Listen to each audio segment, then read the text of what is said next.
Welcome to They Live by Film, a platform dedicated to bringing you film discussion and interviews from around the world. I am Adam Lundy, and I am joined, as always, by my co-hosts Chris Haskell and Zach Bryant. But we also have a special guest today, a card-carrying member of the Vin Diesel Hate Club, Mr. Chris Sabga. Hello, Thank everyone. you. Thank you. It's awesome to be here. I appreciate the invite. And I'm definitely looking forward to getting into these movies and Vin Diesel and The Rock. Awesome, man. We're glad to have you. For our listeners, Chris is a member of our Discord that we talk about all the time here. So it's great to have someone who has kind of grown with us, I guess, kind of at the same time where our Discord and our Reddit has been growing.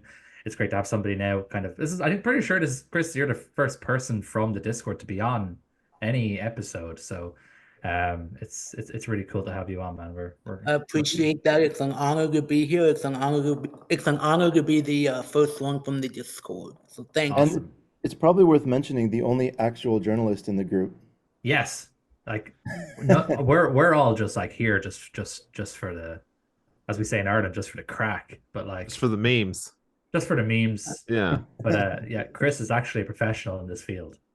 So, and I suppose just to so there's not any confusion during this episode, because Chris Zapka is the guest, he gets to keep his name.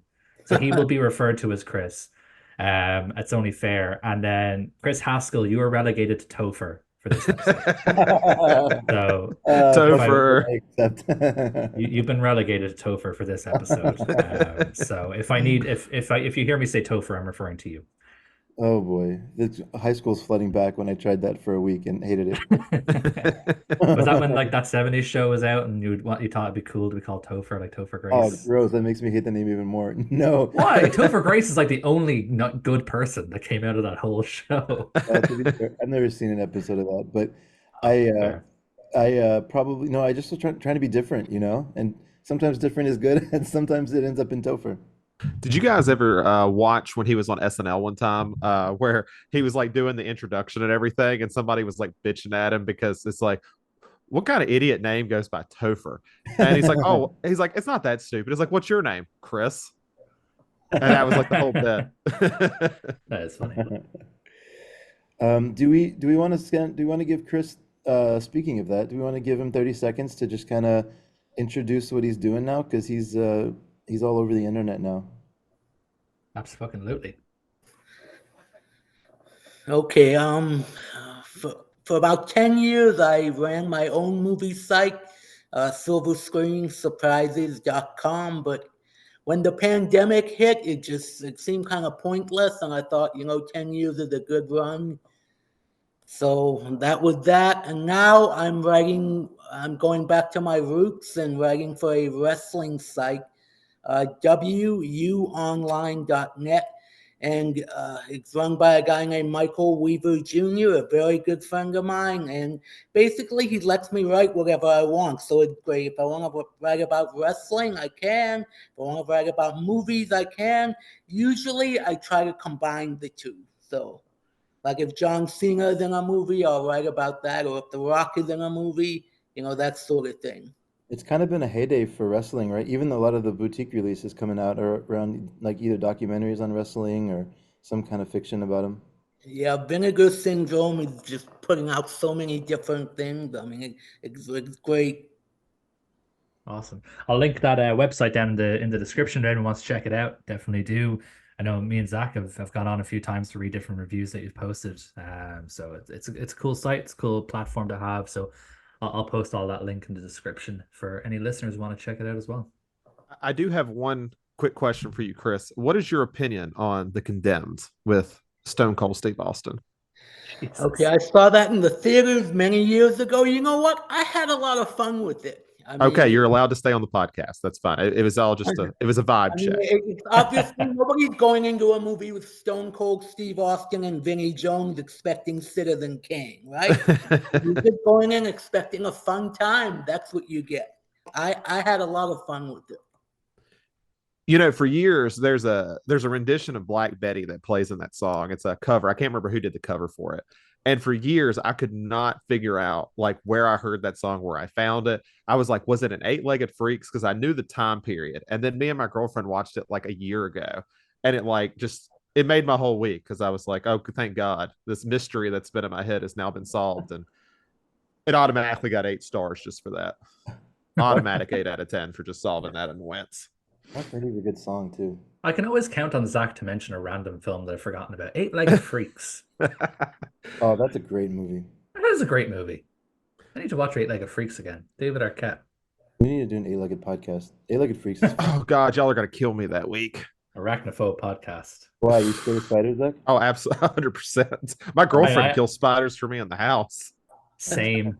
Well, that's I can't do it. That's funny because you're a giant of a human. No, man. I'm definitely scared of you. No, it's because I can't see them, man. Like when you're 6.5 feet tall, you can't see anything on the ground.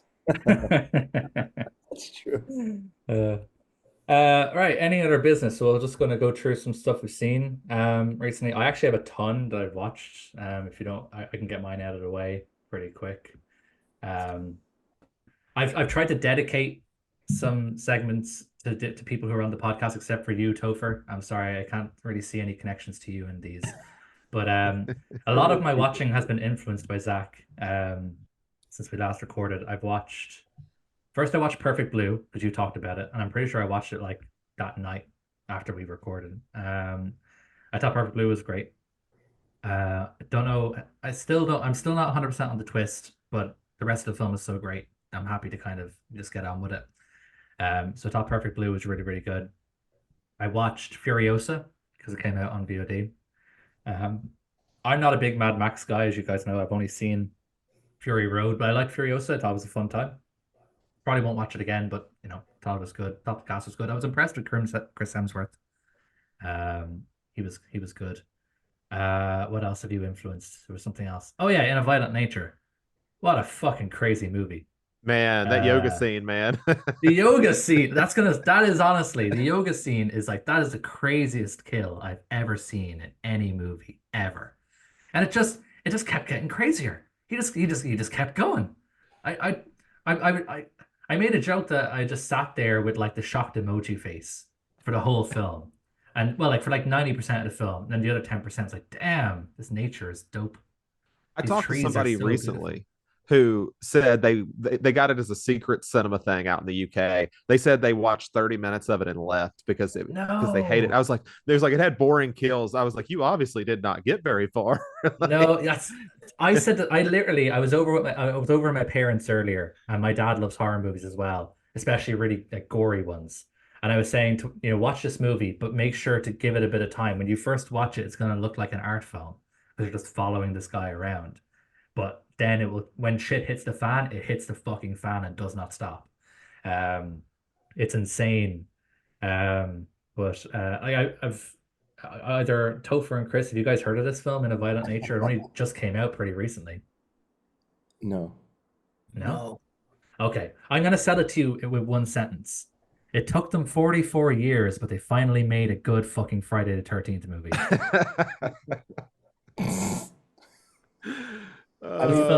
This sold is on- lip slander.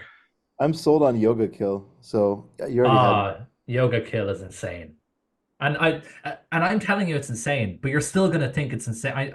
There's no way for me to oversell how insane it. I can only undersell how Also, insane this kill is. I can't. Yeah, I'll definitely watch it. I'm a little curious too. So, what's your dad's name? James. James. We should, Zach. Next time, Adam, when Adam has his second kid, we need to bring James on for a horror series. Yeah, there we go. We can get your dad on. We need a Lundy here at all times, so tell him to suit up. Like literally, when I tell him about a movie or a TV show, he just goes, "Murders?" And I'm like, no murders. And you go, "Nah, okay." This explains So much maybe he's a about serial I killer. relate I to don't that so much. I really do. him. It reminds me of one of my best friends. Whenever he would like recommend a show to me, he'd be like, "There's tits and murders in it," and I'm like, oh, "Okay, that sounds good." Yeah. Like Game of Thrones, like you need to watch Game of Thrones. It has tits and murders. I'm like, "Okay, that sounds cool." Fair enough. Sounds pretty good to me. This has been obviously when Game of Thrones first came out, I was like 18 or something. So, that was much more important than plot and symbolism and character development. But Yeah, those are only Zach influences, and look, with Chris being here, I had to watch a Barbara Stanwyck movie. Unfortunately, it was 40 Guns, so it was crap. Um, so I should have made a better choice, but I had to get a Babs movie in there just in honor of our guest Chris. Um, in terms of anything else worth mentioning, I saw The Boy and the Heron, the most recent Hayao Miyazaki film. I saw that was pretty good. It's very similar to like in terms of like story and stuff to Spirited Away. So if you like Spirited Away, which our listeners, that's their favorite episode. In a recent poll, our listeners said that their favorite episode was the Spirited Away episode. I don't think we'll Um, ever do better, to be honest. no, that's peak They Live by Film content.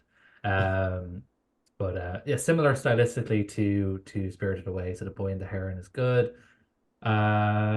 I watched To Die For. Have you guys seen that? It was put out by Criterion recently, with Nicole Kidman. It was by Gus Van Sant. Um, pretty No. good, pretty good film. Criterion put it out really recently, like only in the last few months, I think.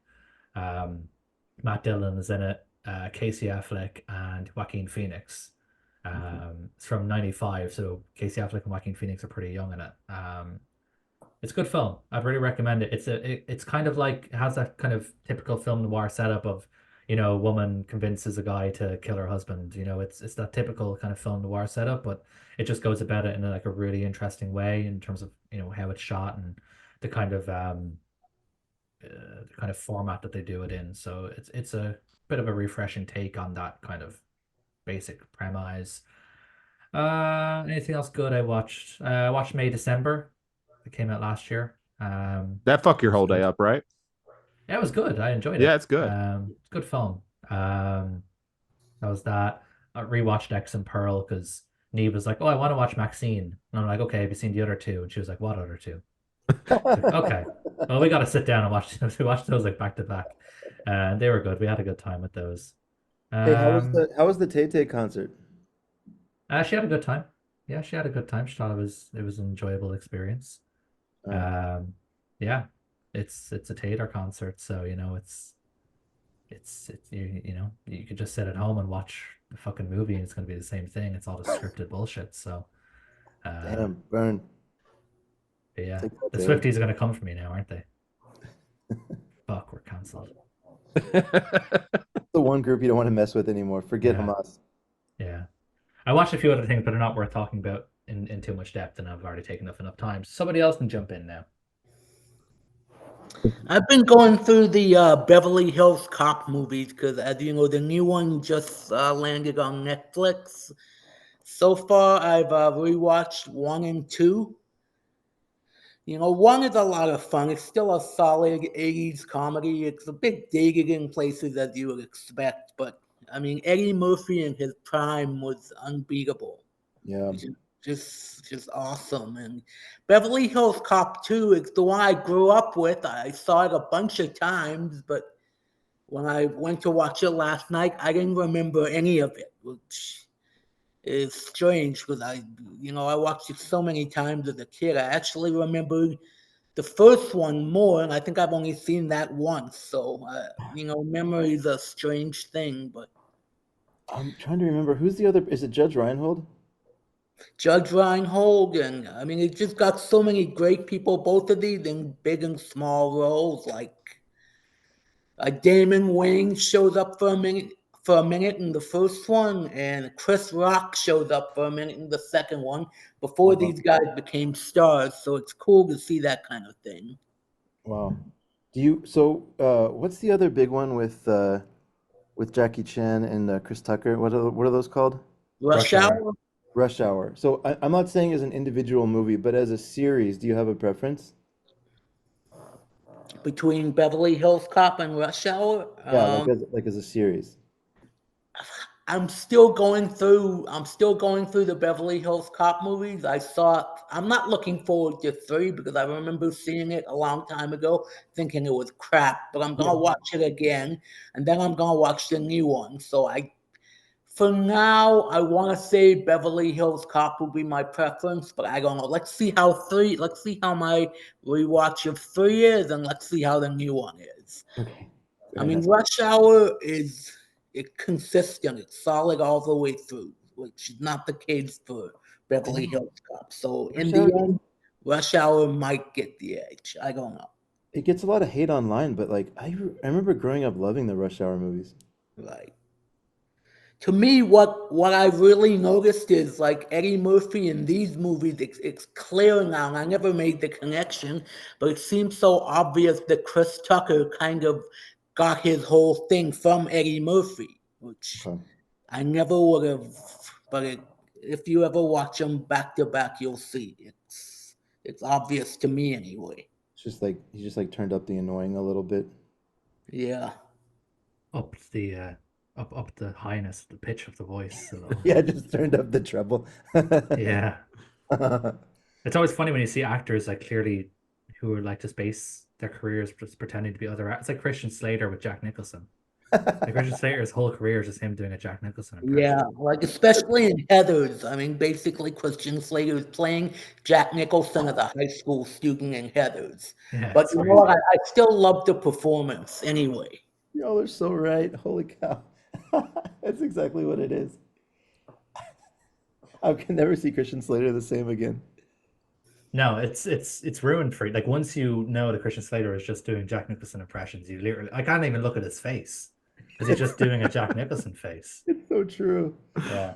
Oh God, that's It's hilarious. like it's like Al Pacino movies are ruined on me because all I hear is fucking who's the guy from SNL and he did Barry and he's in loads of comedy movies. Jack I never Black? remember no, never remember his fucking Oh, name. you're talking about Bill Hader? Bill Hader, yeah. Bill Hader's Al Pacino impersonation is so good that I can never watch Al Pacino movies. Because all I think about is Bill Hader pretending to be Al Pacino.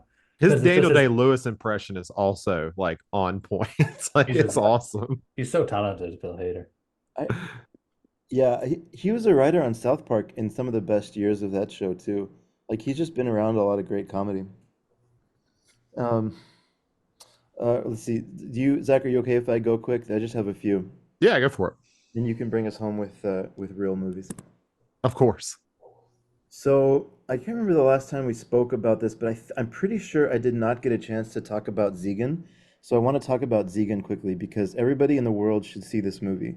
It's a Japanese film and it's set up like a biopic. I mean, it's based on a true story, and y'all know I don't typically like biopics. But this one is hilarious. Like they set it up like a dark comedy, and it's the kind of movie like the whole premise of the film is around this guy who was trading sex workers across Asia from Japan into other Asian countries. So it's like not a funny story at all. This guy was a monster, and he created a team of monsters that would like go to people's homes when Japan was really struggling financially and like pay basically to bring their daughters to Malaysia and Taiwan and all these areas. So it's like a horrific story in a way, but the way they choose to tell it is by making this guy really over the top, kind of like a megalomaniac. And he has this obsession with being a Japanese loyalist that is so insane the way it's portrayed in the movie. It just ends up being hilarious.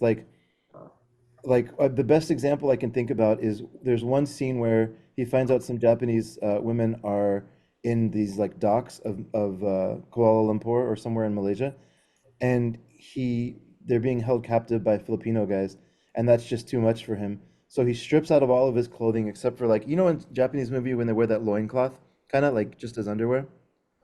I Like will say yes, but I don't watch Japanese a movies as much as you lot do. of samurai Especially films. ones that get down to their loincloths. Y'all are Don't know what watching kind different of movies. yeah, I don't know. We're not on the same vinegar syndrome plan as you. So. No, but like it's in every samurai film where they're just like they don't have any clothes on, but they have like underwear on, but it's like a shirt tied up or something. Anyways, so he's wearing this and he like charges in like a maniac, waving his sword around for Japan and freeing these women. And anyways, it's just the whole movie set up as a dark comedy. It's the timing is perfect. Like the scenes that are trying to be funny hit. It's really funny, and I don't know why it doesn't get more love. The only reason I can think about it is because the subject matter seems so dark, probably, and the true story is pretty dark. But Zegen, Zegen, is amazing.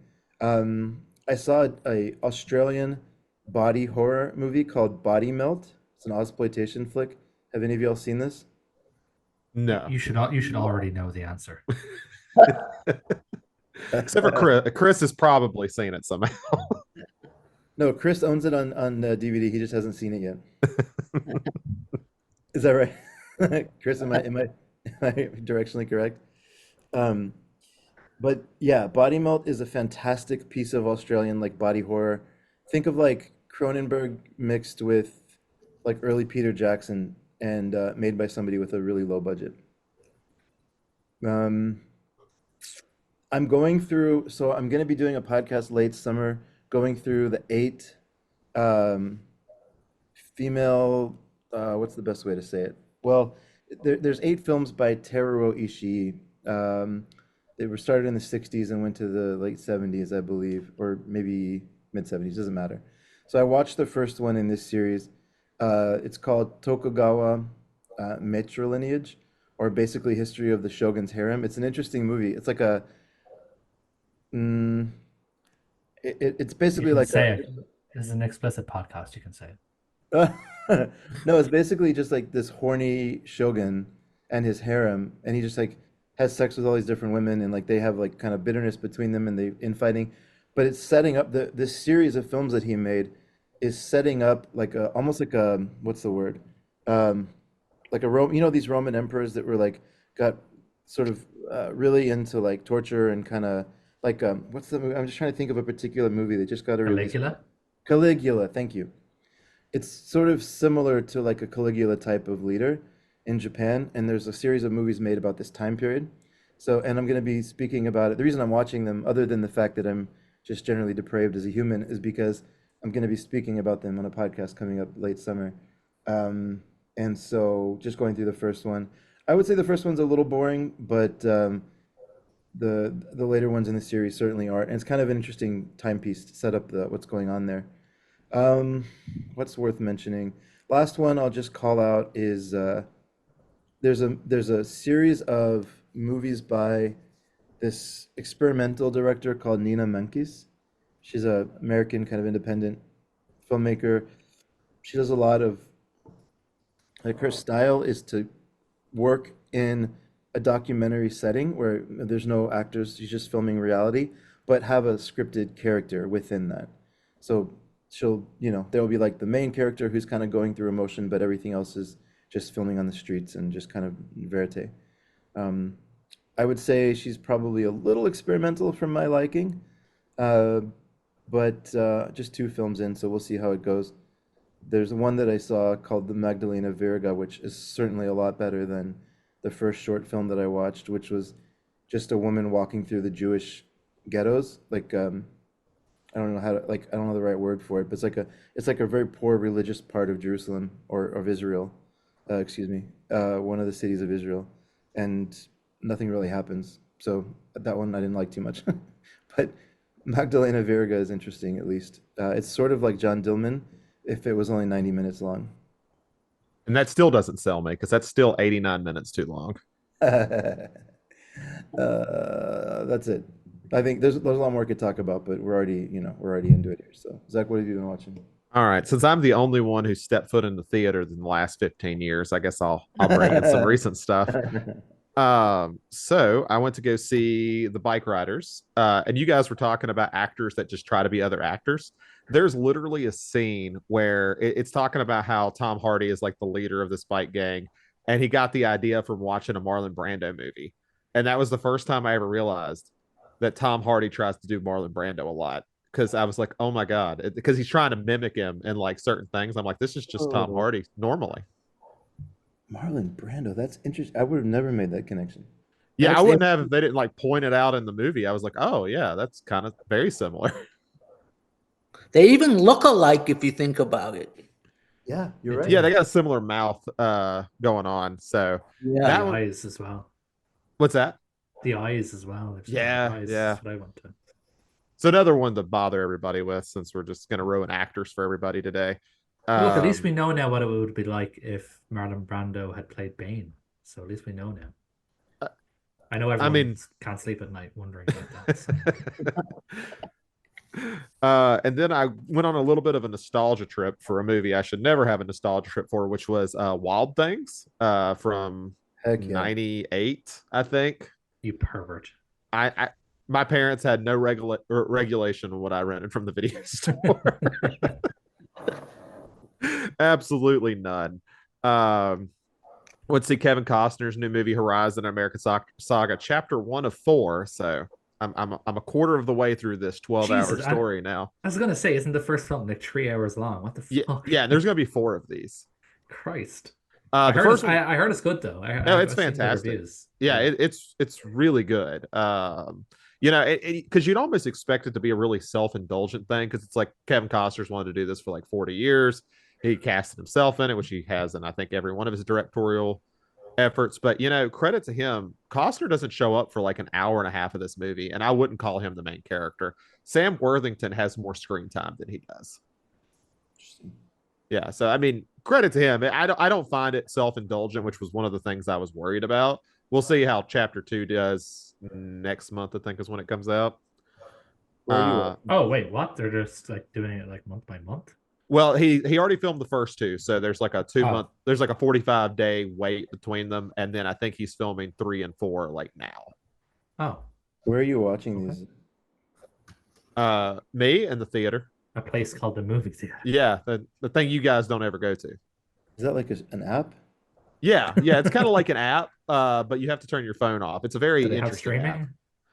streaming? I actually did 3 movies that day. So the next one was Russell Crowe playing a priest for the second time in The Exorcism, which sucked a lot, like a Ooh. lot. They should have just made Pope's Exorcist 2. It would have been much more entertaining. And yeah, I was really disappointed because the guy who directed it, John Miller, is I can't Jason Miller's son. So you know, Exorcism seems like it would fit for him to do. He wrote the movie Final Girls, well, I guess almost 10 years ago now, which kind of, you know, was him kind of going through learning to deal with like his dad dying. You know, that's how he knew. Like that's the only understanding he had of his dad was watching him die in a movie. Was that the Uh, one with Taissa Farmiga? yeah, And oh yeah, I saw that. I thought that was good. I remember seeing that a yeah, few years ago. yeah. And I mean, it was like him dealing with like the death of Jason Miller, and I thought that was like a really well way to do it. And I thought when you do it The Exorcism, I was like, hey, we could do that again. That's fine. It's so bad. Like it is such a bad movie. Huh. I was like, wow. I was like, this was in honor of your dad, dude. That's sad. I'm sorry. Um, Um, Are we supposed to know who Jason Miller is? the Is priest in the The priest from The Exorcist. Exorcist? Yeah, Oh, the one okay. who throws himself out of a window. Oh, Spoiler alert for anyone who hasn't seen The Exorcist. so you're saying within the movie he's dealing with the death of his father? I mean, that's the theme of it. I mean, you know, because Got it, Russell got it. Crowe is playing like an actor who is an alcoholic, and you know he's trying to get his life back together, and then an actual exorcism happens because this film is like cursed or something. Um, and I mean, it it sounds just good sucks. on paper, but I guess the execution wasn't there. Not really. I mean, and here's the issue, and I saw someone kind of sum it up. It's like, you know, you can make more slasher movies and it doesn't automatically make you think of Halloween. You can make like so many genres and you're like, okay, it's not just that, but there's some disconnect on being able to make a possession movie that isn't just being compared to The Exorcist. I mean, Mm. it's like there's no new tropes you can run with. And it's tough. All of them try to go for the same tone. All of them do the same scares, and it just ends up being boring. I've got an exorcism movie to recommend to you, Incarnate. And the reason I like it is because instead of going with the religious angle, they try to go from a scientific point of view, and obviously scientific in quotes because this is ridiculous. But I thought it was interesting just because they don't do the usual religious angle with this one. That's the Eckhart movie, right? I haven't seen it, Yeah, but he's in it, right? I guess we have two Dark yes, Knight references now. I'm looking in yeah. It's at the called link here. Incarnate. Yeah, So, The Exorcism of Emily Rose is the one I always bring up. That movie's that's the one awesome. I always bring up too. Yeah, it's That's like a dope the one. That one's dope. That yeah. movie's great. Yeah, Exorcism of Emily Eh, Rose is good because again, it goes from a different angle, from the true crime angle. Like we've Yeah. had this conversation before, I'm pretty sure, but I think the Yeah. problem with most Exorcist movies that aren't The Exorcist is that they just blow their load on like Yeah. the exorcism stuff. Whereas the reason The Exorcist is so good is because like 70% of the movie is building up and the fear and the psychological of Hell, you I'd say know 90. When I rewatched The Exorcist like a year ago, I was like, it's like 10 minutes long. It's like nothing. yeah. It's Which like is a so great much of it is scene. just yeah, it's like so much of it is just about building up and the tension about like what is actually happening. It's more of a family drama for most of the film, and then they get to the good stuff at the end. But pretty much every other exorcism film after that just goes straight to the twisting of limbs and jumping off ceilings and shit. And it's just like who gives a shit about these people? I don't Yeah. care. Yeah, and I mean, it's like you bring up Emily Rose, and I think while that one works is because there is that is she or isn't she element. Like, Yeah, and I think The exactly. Exorcist has that at least for the first half. It's like, okay, they're at least trying to look at this logically and look at this Yeah, exactly. scientifically and medically. And it's you believe when Chris says, you know what, I don't know what to do, and she's so desperate she'll go get an exorcist. Like Well, that's believable as an audience member. it's more about like a mother's love for her daughter, right? Like that's kind Yeah. of Yeah. the emotional thing through the through line. Yeah, because Chris seems rational through it, so it's not like it's somebody who's just sitting there like they see like one little tick. It's like, all right, call the priest, get Yeah, the holy water. It's like no, she really spends the time wanting to do the right thing, and yeah, so when she's at her last rope, it's believable. And it's so disappointing because I think Exorcist movies have a lot, and I think Pope's Exorcist with Russell Crowe is actually good because it's just a ridiculous movie where Franco Nero plays the Pope. Like it's that type of movie. It's ridiculous and it's awesome for it. And I wish more would do that Does he because have a machine gun?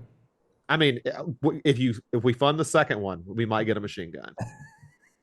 I mean, let these movies get as wild as they can. I'm all Pop a for machine gun out of a coffin?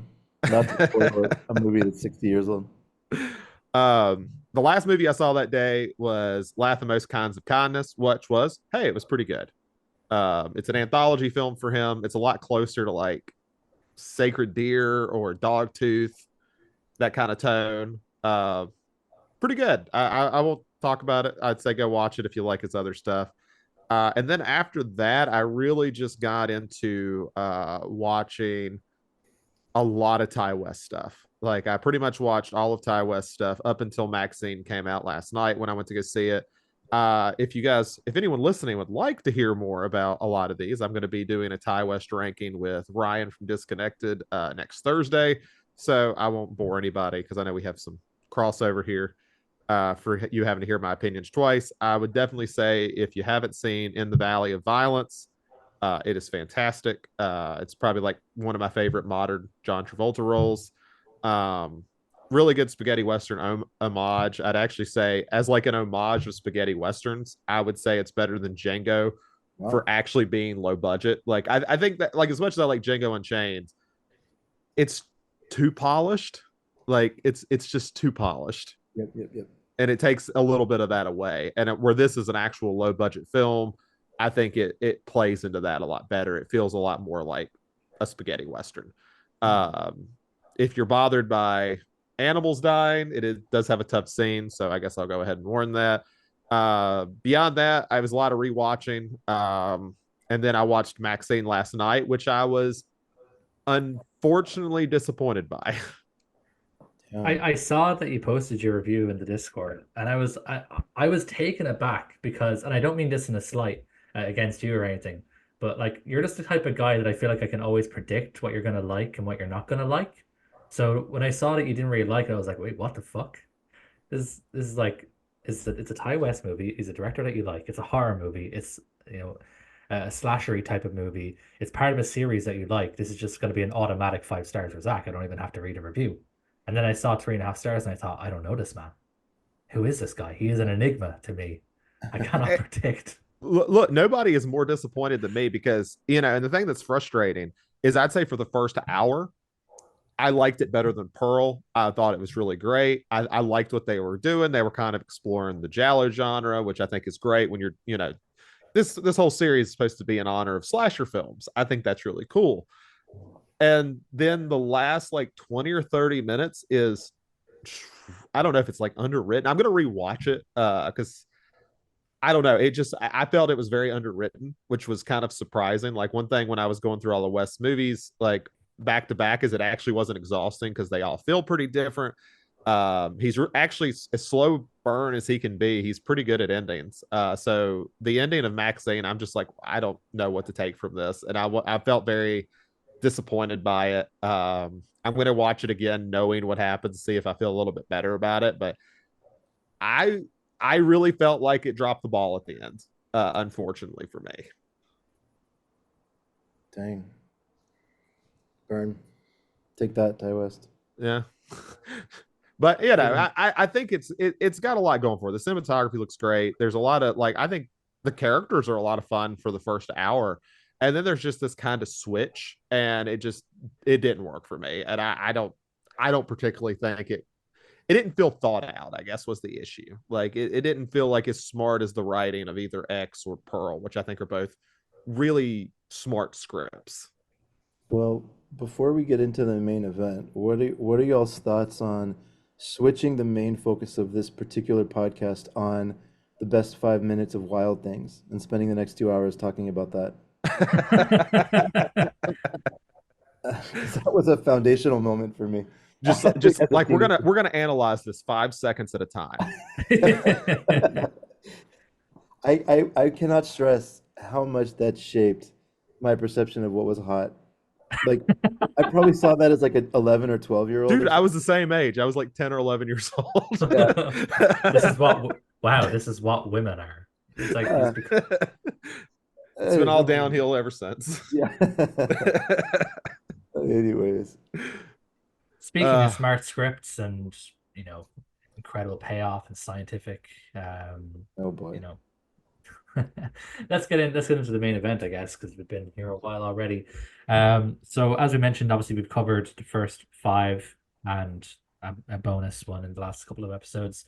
So we're going to be making our way through Fast and Furious 6, 7, and 8. They all have specific names, but I'm just calling them that for now.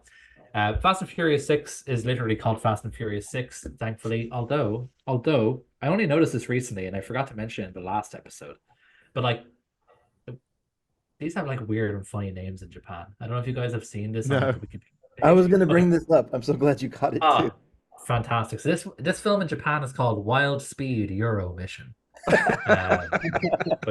which I love. I wish we named things like that. That's hilarious. I like the film better with that title. It's so much better with that title. Wild Speed Euro Mission. It's awesome. It's really good. Yeah. So that's what we're going to talk about today. We're going to be talking about Wild Speed Euro Mission, which, to give you the description from Letterboxd, Hobbs has which one is Hobbs again? Oh yeah, that one.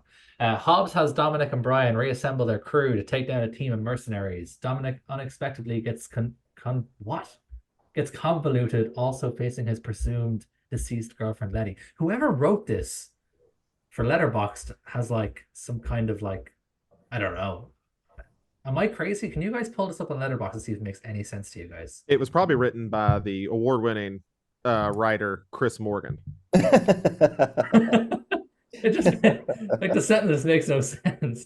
Okay. Hobbs and Dominic and Brian reassemble their crew to take down a team of mercenaries. Dominic unexpectedly gets convoluted, also facing what?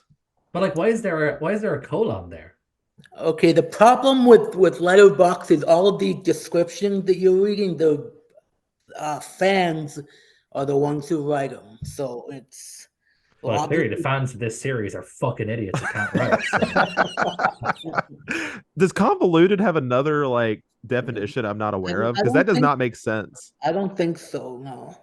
Twisted or coiled. Does that even work?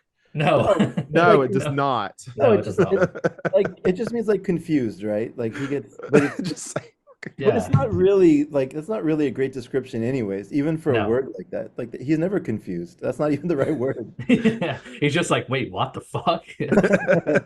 Letty, how are you alive? Yeah. Okay. Right. Anyway, sorry, that just really fucking threw me off. Right. Justin Lin is continuing. Wait, I say continuing. Did he make? I can't remember where he jumped. Yeah, he's made 3, 4, 5, and 6. This is his last one. Then he comes back in again, I think, later down the line. Yeah. Okay. Cool. So Justin Lin's still in the driver's seat. Everything's still super fast, super cool, super hot, but this time it is in London. Um, this is going to be controversial, but I actually think I like this one more than five. And obviously I said last time that five was my favorite so far. Really? Yeah, I think I If like you this one better than five. I think it's more fun. if you could see my face right now, well, I'm not on camera, but if you could see it, like my mouth is hanging down to the floor. I mean, I thought this was going to be the one where all like, yeah, so this one's boring, right? Like we're all in agreement, Well, right? I And guess then in comparison to seven and eight, yeah, for sure, it's definitely the most boring of the three we're going to talk about. But I had fun watching this movie. Like for once, I actually gave a shit about the villain because every up until now, the villains have always been nameless drug dealers and kingpins who they're all interchangeable. I But will say like, we are about to hit like the villain renaissance here for this yeah, series. no, for Like we sure, really yeah. are. The next three, yeah, these three we're going to talk about today, all of them have like good villains. I think they all have good antagonists. Um, yeah, I don't know. I just had fun with this movie. I thought it was a good time. I did like the dynamic, of kind of bringing Letty back into it after, we presumed she was killed off, which apparently is now a theme of this series. Um, well, I liked that dynamic, and the whole thing with her like having amnesia and whatever is a bit silly, but we're talking about fucking Fast and Furious movies. Um, but yeah, I'm sorry to offend everyone, but I had a good time. I'm You know, sorry I, for I like I'm I sorry for liking movies. I'm disappointed. Like the thing that makes me not believe that Letty could be alive is simply because when Dom did his premonition thing and saw the crash, he did not Hey, see that's that what as I a was gonna possibility. say. I fucking forgot about that. And Crit really drove it home in the last episode, and I still forgot that he That did have this fucking Sherlock moment. Thank you. Like he that nullified that whole amazing storyline where he could see into the future. It's like fucking Infinity War where you have Doctor Strange looking at billions of possibilities. He just didn't see the one where Letty survived. For fuck's Talk about sake. talk about convenient writing. Whatever superpowers Don Toretto needs to have, they just give him for one movie. Is Dom Toretto a Mary Sue? Oh yeah. Oh Can, yeah. can we say that? 100%.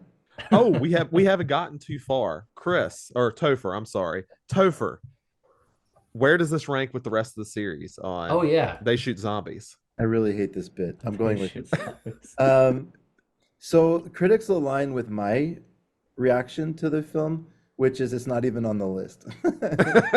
What a damn shame. Is I this the mean, first one that's not on the list? no, let's see. Is that true? Four, There's no way the four was on the list. yeah, four is not on the list either. Thank God. Too Fast is for sure. The original is Tokyo is for sure, and five. Yeah, that's right. It's only four so far, and now this one.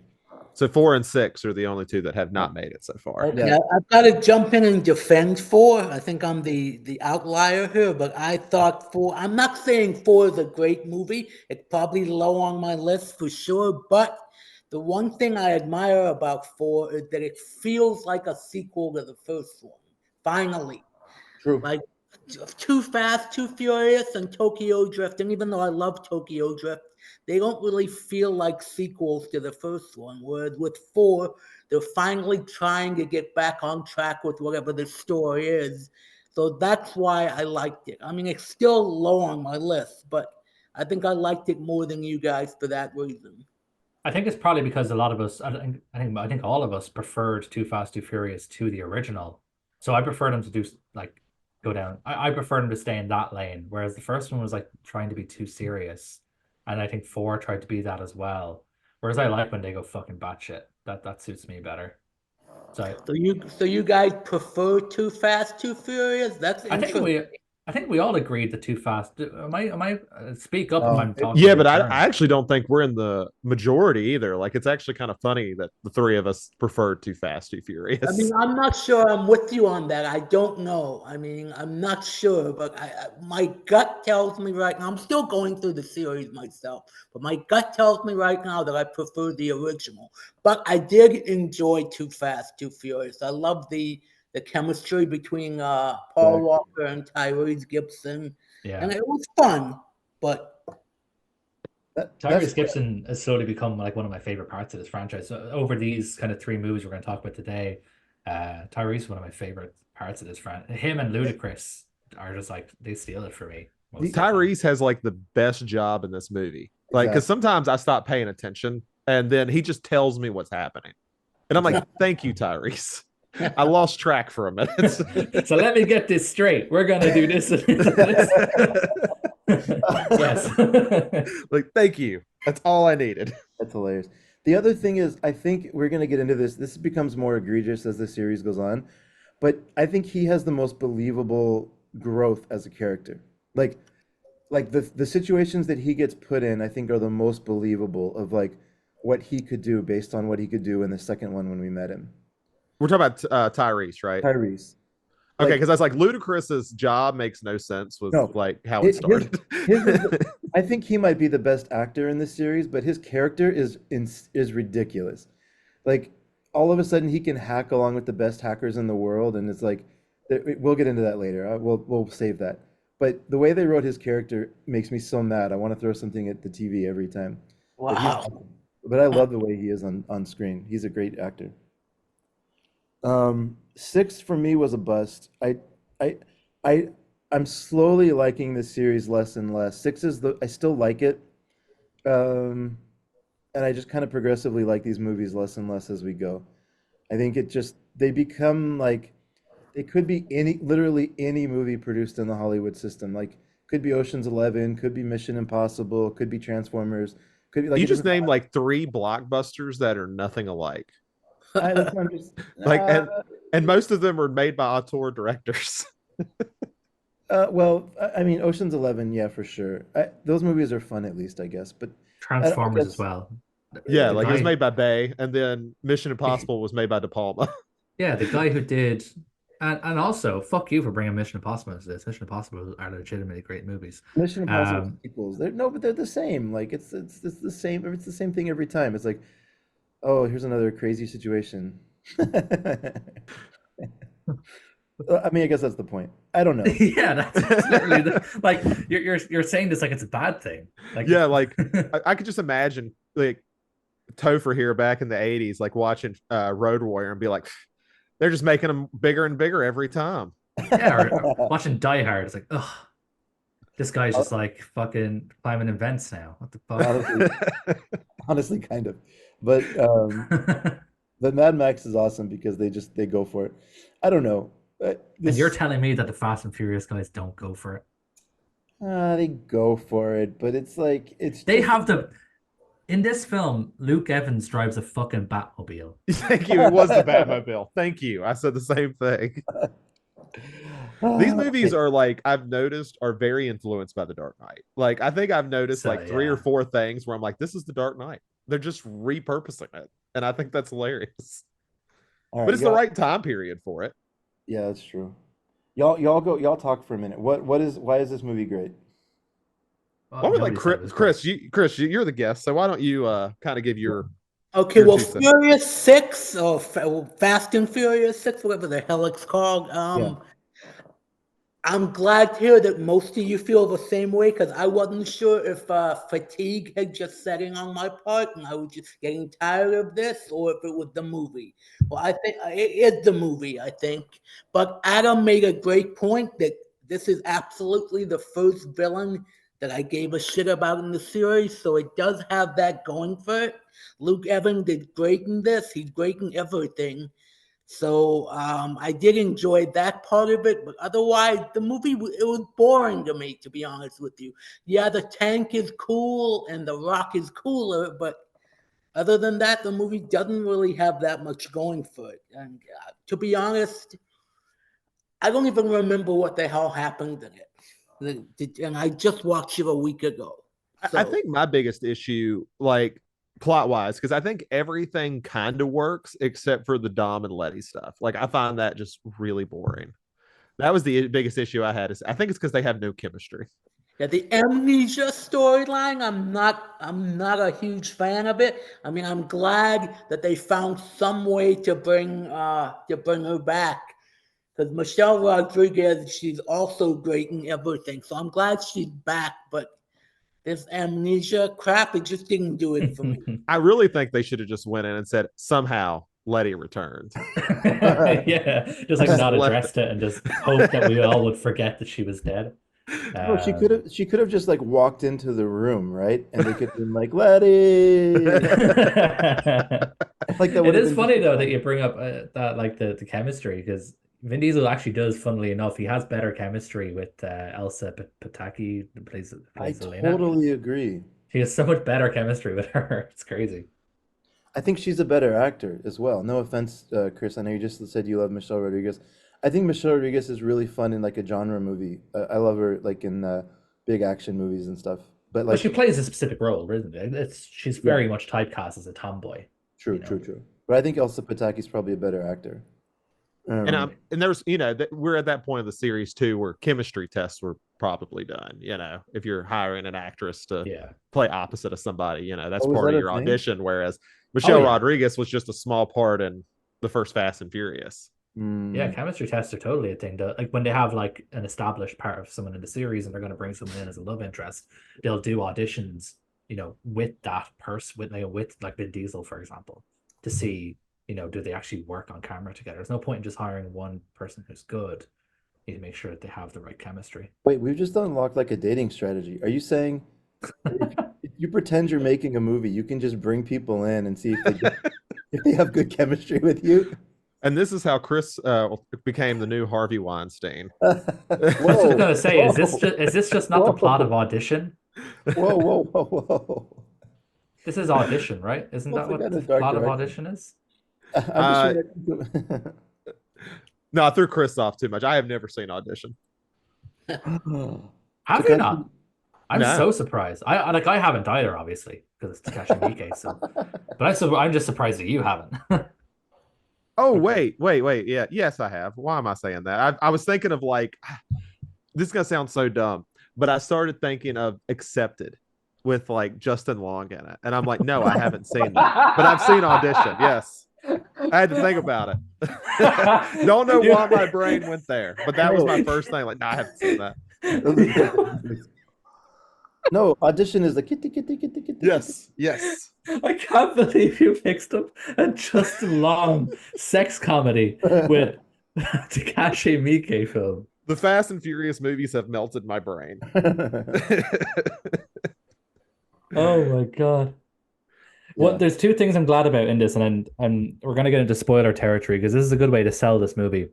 If you ever wanted to watch Gal Gadot and Gino Carano die, this movie's for you. There you Which, go. since we're bringing up Gal, I will note her and Sung Kang, is that how you say his name? Yeah, Is that, something. yeah, probably have the best chemistry in the movie, and even though they have probably like the biggest difference in acting ability. Okay, I'm glad you qualified that. Yeah, because she sucks as an actor, but They do have I like them. I was like, yeah, that's fine. It doesn't make sense, but it's fine. Hana's just so damn charming. Yeah, Hana is like awesome. Like he makes It's me it's question things. it's so funny that like all the side characters end up being are actually the best character. Like you know what, genuinely like fuck Brian, and fuck Dom. I don't really give a shit about those people.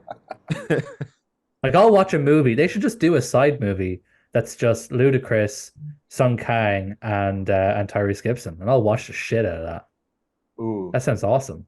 What about I the think they should do one with The Rock and Jason Statham. I think that one would be pretty good. No, they shouldn't do that, and then we shouldn't watch it and talk about it.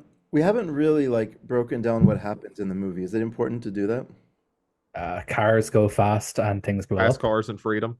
Yeah, I mean, if I would not be able to pass the quiz on what happens in this movie. It's so I've already forgotten about it a week later. So there's a big ass tank.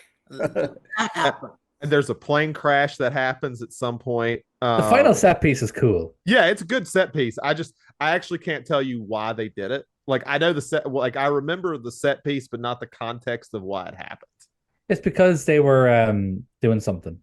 Okay, that's fair enough. I accept that. I accept that answer. Is Kurt Russell in this movie or is that next movie? That's next. That's Yeah. why 7 is awesome. Okay. Okay. The cast in 7 is just like awesome. Chris, I swear when we were on Discord, or on WhatsApp. You said you liked 7. So now are you going back on 7 now?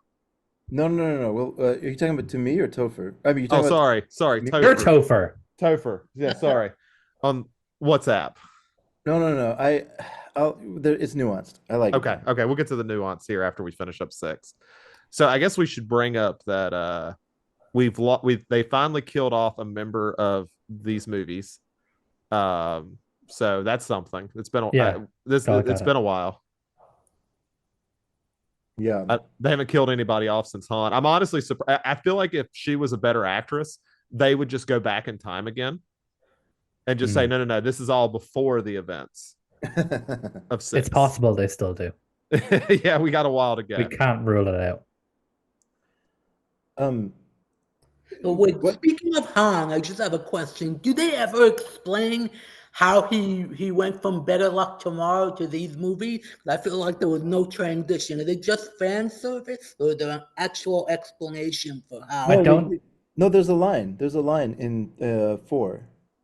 He's like, I forget what it is, but basically he's like, I had to go to Tokyo to take care of some things or something like that. Like there's a extremely well written bridge. Yeah, but that explains how how he got to Tokyo, but it never explains how he got from hanging out with high school kids to like hanging Right. out with Yeah, Dom. that's the Tokyo thing. I think is well explained. I mean, there's a line in every movie about that. But Like we go on to Tokyo and they're like, nah, not this time.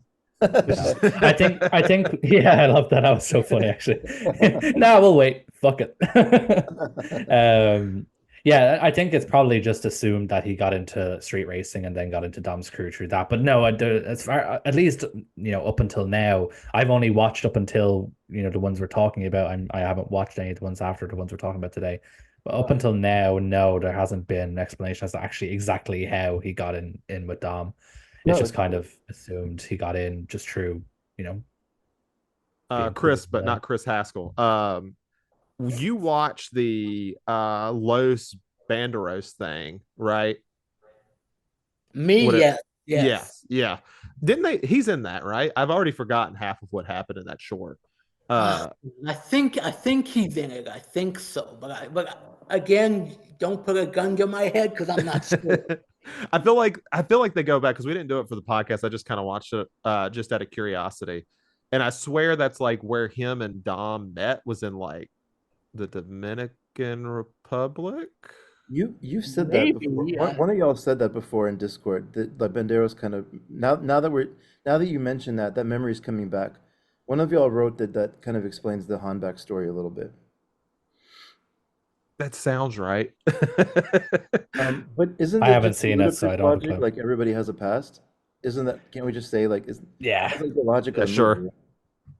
Like, I don't think we should, like, I don't think we can really just nitpick these movies too much.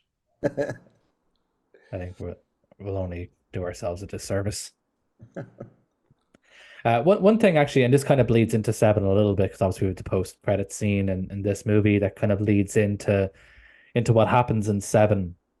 And it's revealed that Luke Evans has a brother who's as big a bastard as he is, played by Jason Statham, and which is utterly hilarious to me that Luke Evans and Jason Statham are brothers, because and this nuance might be lost on people who are not kind of around British accents a lot, but like Luke Evans is very clearly a Welshman. He's very clearly from Wales, and Jason Statham is very clearly from London. And I thought, okay, well, like, maybe they grew up apart, they were estranged or whatever, and they grew up in different parts of the country. That's, that can be fine. And then in 7, Jason Statham mentions that he's always cleaning up his messes, even as a child. I'm like, this makes no sense. Like how these two, like, this is literally like two guys. This is basically like, to put it in North American context. This would be like a dude showing up. This is basically like Chris and Zach rocking up and saying, "Hey, we're brothers. We grew up together." We grew up together all day. Chris was always getting Zach out of trouble. Well, I say Chris, I say Topher was always getting Zach out of trouble, and like that would make no sense because you guys sound nothing alike. Because obviously you're not from anywhere close to each other. So this is basically like this, and it makes no sense to me. That was kind Now, of my hilarious. question is Helen Mirren. Where is she? Where is her accent? She's very clear. Like she's very clearly supposed to be Jason Statham's mother. She's putting on a solid London Cockney accent. So Luke Evans is just like the weird Welsh child. He was that one who just didn't like the London accent. He's like, I'm going to purposely get a Welsh accent. And like that makes no sense if you're from the UK because nobody likes the Welsh accent. It's like the worst. It's like one of the worst ones to choose. He's the kid that got into anime and wanted to do his own thing. Yeah, that's pretty much it. He tried being Topher for a week. I don't know. Yeah, Anyway, this movie is the last one in the like some semblance of connection to the original movie, right?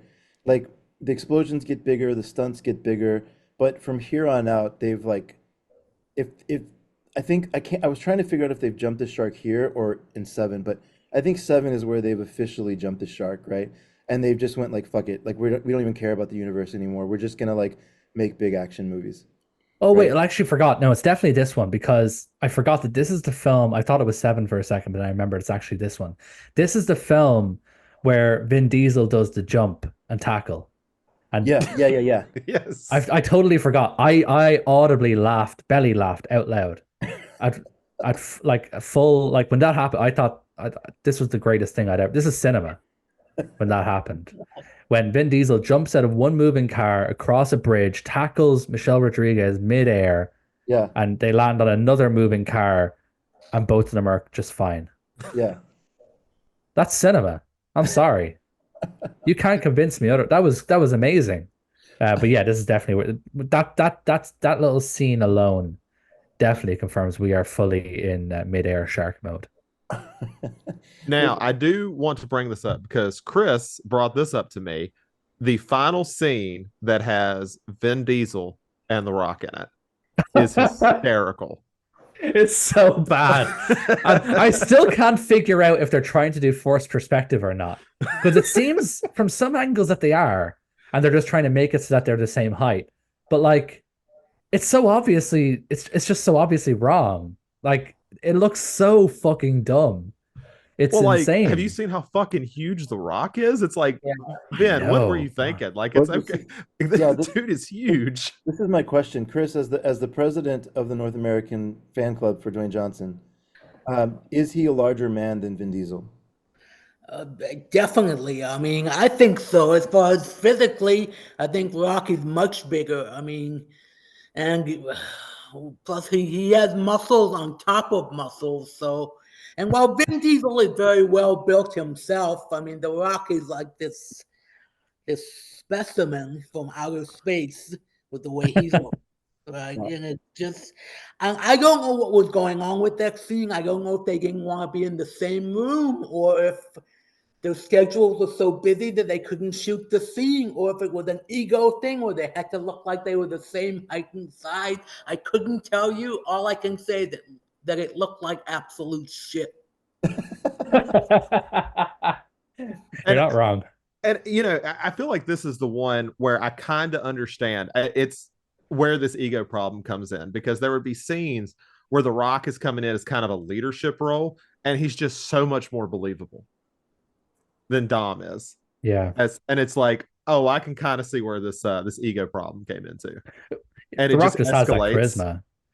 Yeah, Like he just has that natural charisma. You just gravitate towards him. and the accent from Five is just slowly going away through each movie. Which makes me sad because I had such a fun time picturing The Rock as Tommy Lee Jones after the Yeah, last I film. did too. Yeah, speaking of Five, I thought, when they introduced The Rock, it was a very meat and potatoes performance. It was like something you would see on Long Order SVU. But as the movie progressed, he kind of goes away from that and basically becomes The Rock. Like by Yeah, Hobbs and Shaw, which I know you haven't seen, so I won't spoil it. Like he is The Rock. I mean, yeah. like there's no difference by the time he gets to Hobbs. By the time the series gets to Hobbs and Shaw, he's basically playing The Rock. But you know what? I don't mind that because that's his best role when he's playing The Rock. Nobody else can play The Rock like him, and he may as well lean into his strengths. That's true. That's fair.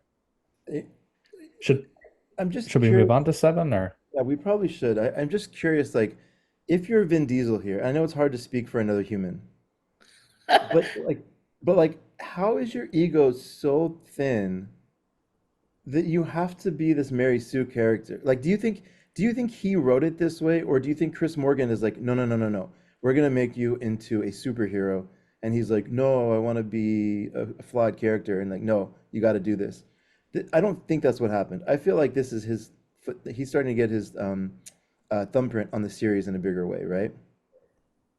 Yeah, because Like, I feel like if Vin Diesel walks away, I think he feels like he has that pressure to just like he basically is the lifeline of the series in a sense, which is which crazy. is It's not interesting true. because he's not in two, he's barely in three, Yeah. and kind of like what Adam you were talking about, a lot of the side characters are just more interesting, and I think Hobbs and Shaw, which we'll get to there when we get there, I don't think it did bad financially either, but I mean it had The Rock in it, so I mean that's helps See, too. if Paul Walker was still alive, it would probably be a different situation.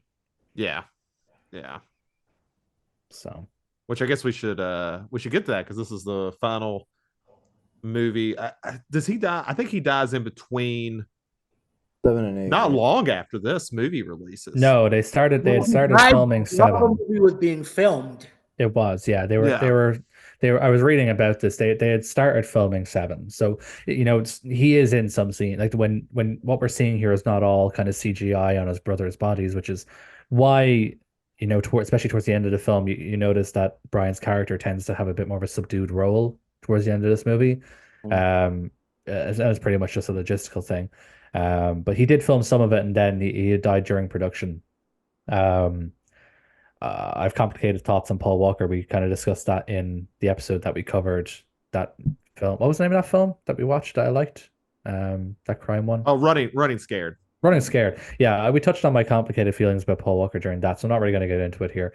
But yeah, he died during production of Furious 7, and then a lot of his scenes ended up being filmed with kind of stock footage and CGI on top of his brother's bodies, and then his brothers were just used for wide shots and stuff like that. Mm. Because apparently they sort of have a really strong resemblance, so it was pretty seamless, thankfully. Um, but yeah, sorry, just to get to the plot of Furious 7, Deckard Shaw, who is Jason Statham's character, seeks revenge against Dominic Toretto and his family for his comatose brother. It's pretty straightforward. It is a pretty straightforward plot, to be fair, for the most part, anyway. Um, Topher, you're going to confirm this, but I would guess this is probably the highest rated one on Day Shoot Pictures. Not the highest, but maybe second highest. Okay. Critics love 5. Yeah, that's So fair. this one is 7,683. 7,683. I think Yeah, that's so too low, man. I think this is Yeah, actually a too. I really good agree. film. I know I talk ironically about these films a lot, in terms of like upping, maybe over exaggerating their quality. But I think this is a genuinely good film. I had a lot of fun with this. Like I would put this on par with like a lot of like Marvel films and stuff, like the kind of like fun cinema films, like stuff that's fun to watch in the theaters. Like I would put this up there, like even with a lot of the newer Mission Impossible movies, which I love. I think this is a genuinely good movie. I had a lot of fun watching this one for a I, lot of different reasons. yeah, and and as far as like financially, this was in 2015. Universal was probably drunk the entire year because that year they had 50 Shades of Grey, which killed it at the box office way more than they expected. They had Jurassic World and they had Furious 7. I mean, Universal Damn, just in one, I think that was in like a 5 month period. They had all three of these movies. a lot of And executive bonuses got handed out that year, I'm sure. yeah, I mean, I think Furious 7 has just recently dropped out of the top 10 highest grossing movies worldwide. Like it made a fuck ton of money. I think it was as high as number 4 or 5 at one time. Yeah, I was actually going to bring this up. Actually, I forgot to get this in front of me. I'm just going to pull it up now. But when I was looking at, the way in like your stats on Letterboxd, because if you have like Pro or Patron, Mhm. there it shows like films you've watched in like popular lists. There's one that's Box Office Mojo, and I was like, Jesus, there's so many fucking Fast and Furious movies here. Let me see. yeah, Now, Box let's have Office it. Mojo is the site that Zach and I live on. Really?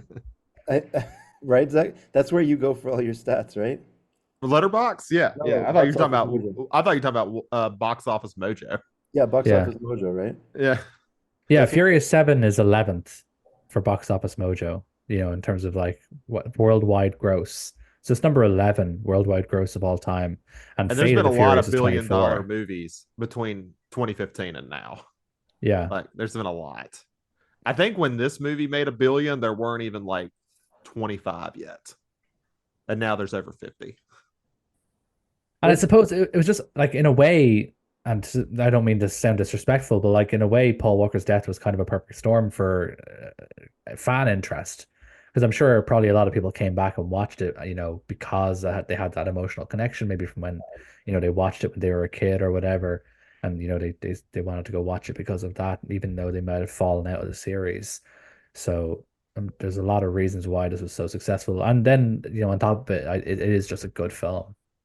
I remember a similar situation when I was a kid with Brandon Lee and The Crow. Yeah. That movie ended up doing really well at the box office, and I think a lot of it was because people knew that Brandon Lee died during the filming of the movie. Right. Yeah, that was a big moment for me as well. I remember, I think we're similar in age, Chris. That was a big moment for me as well. They're Yeah. like, you just kind of knew about that, right? It was just in the culture. And I guess it's worth bringing up since we have kind of, I think, gotten complacent that Justin Lin has been the director, that this is his first one stepped away where they brought in James Wan, who at this point had not done any major action movies. He had done almost exclusively horror at this point. So this is his first foray into action and really the first new director since John Singleton in Too Fast, Too Furious. Yeah, but before we Yeah. go on to that too much, I just on the box office, just for real quick, there's what I just want to like highlight this because I know it made a lot of money, but just to put it in perspective, it cost $200 million to make, okay? So a general rule of thumb is you double that because you have to split profits 50% with theaters just to break even, right? So that's 400 million. And then you typically put about, what is it, Zach? Is it 100 million or 200 million of ads for like Usually some, about another half of their budget, if not the full. But it's hard to say because they don't do marketing. right? They don't announce what marketing is. I think most people say you need 2.5 to 3 times your budget for the So let's break say, even point, so let's depending say on how three much they times. spent. Let's just say three times. That's 600 million. On top of that, this movie made $900 million. Like, that's a crazy amount of money. Talk about a financial risk and reward. Like, this probably funded what, 20 movies? Like, from, Well, and I think because to me this, and we're going to get into it more. This feels like a good final stop point for the series in a lot yeah, of I ways. agree. But Yeah. how can Universal sit there and say, "Yep, we're just going to walk away"? There's, I mean, we make fun of producers for sequelizing things to death, but what fucking producer is going to walk away from that? Yeah. Especially like I just looked at the box office for 6 and that was 800. So we're talking about nearly double the box office from That's one wild. like between 6 and 7. Which by the way, I never said Furious 7 is also known as Wild Speed Sky Mission. I love that title. That title's awesome. Yeah, it is. Someone needs to put up the letterbox posters for the Japanese ones that have that on them so And we'll that we get can into it. hide when we're watching Furious movies. And we'll get to it in a minute, but Fate was equally as profitable. So, I mean, they made a right decision here.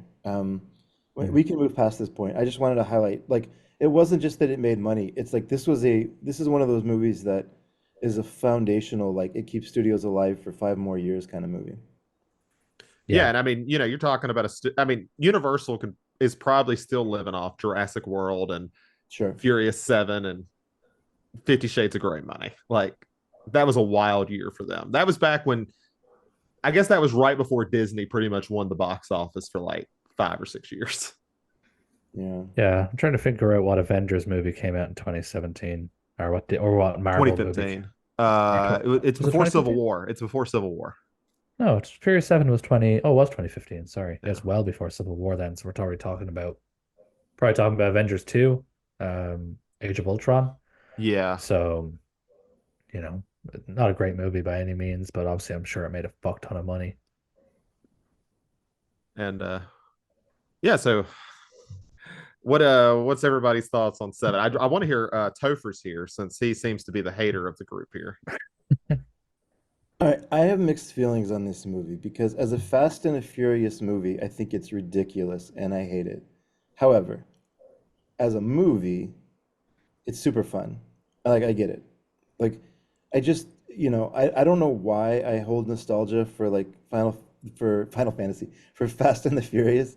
One, it's not like it's it's not like I really care, but I just am as I'm watching Seven, like the experience of watching it, I'm just like, what the fuck? Like Ludacris can do anything now. Like you just give him anything electronic and he's like this master that just sort of figures it out. And like Vin Diesel is kind of this like superhero character that just like he's like you remember that old comic book character Juggernaut that just like breaks things? He reminds me of that. I'm the juggernaut, bitch. Yeah, exactly. Well, and you got to point out there's a scene where they need to jack up a car and Vin Diesel fucking holds it up. Like that happened. Like the motor was one thing when they did that. I don't know what movie that was. That 4 or 5 Oh, where he the I holds up think it the was fucking motor. 4. Yeah, I think it was 4. This one they're just like fuck it, just hold the car up. So I mean, I have a feeling he read one of those stories where, like, the mother's trying to rescue her child from the car. Got so much momentum. So I have a feeling he took that kind of story to heart and put it in the movie. I love the idea that Vin Diesel sees Brian as the baby in the situation. Like Paul Walker is his baby. that's probably honestly how he views it too. But I'm gonna tell you why this movie is great. Okay. So number one, Sean Boswell's in it. And he now looks like he's 45. He's got divorced. Maybe he has another kid, but his kids all fucking hate him. But it takes place like directly after Tokyo Drift. So we have to pretend that he hasn't aged like 10 years. So that's number one. That's great. I love that. But I mean that unironically. I do kind of love that they went and brought back what's his name? I think Lucas it's Black. yeah. I think it's awesome. I really do. Yeah. It's so funny. Like I cracked up when they like switched to the scene that's obviously the one they just filmed, and Yeah. his hair is Yeah. receded just a little bit further. It's so bad. It's crazy that this is still supposed to be this 17-year-old kid. And he didn't even look like that back in 2007, whenever that came out. So there's that's number one why this movie is great.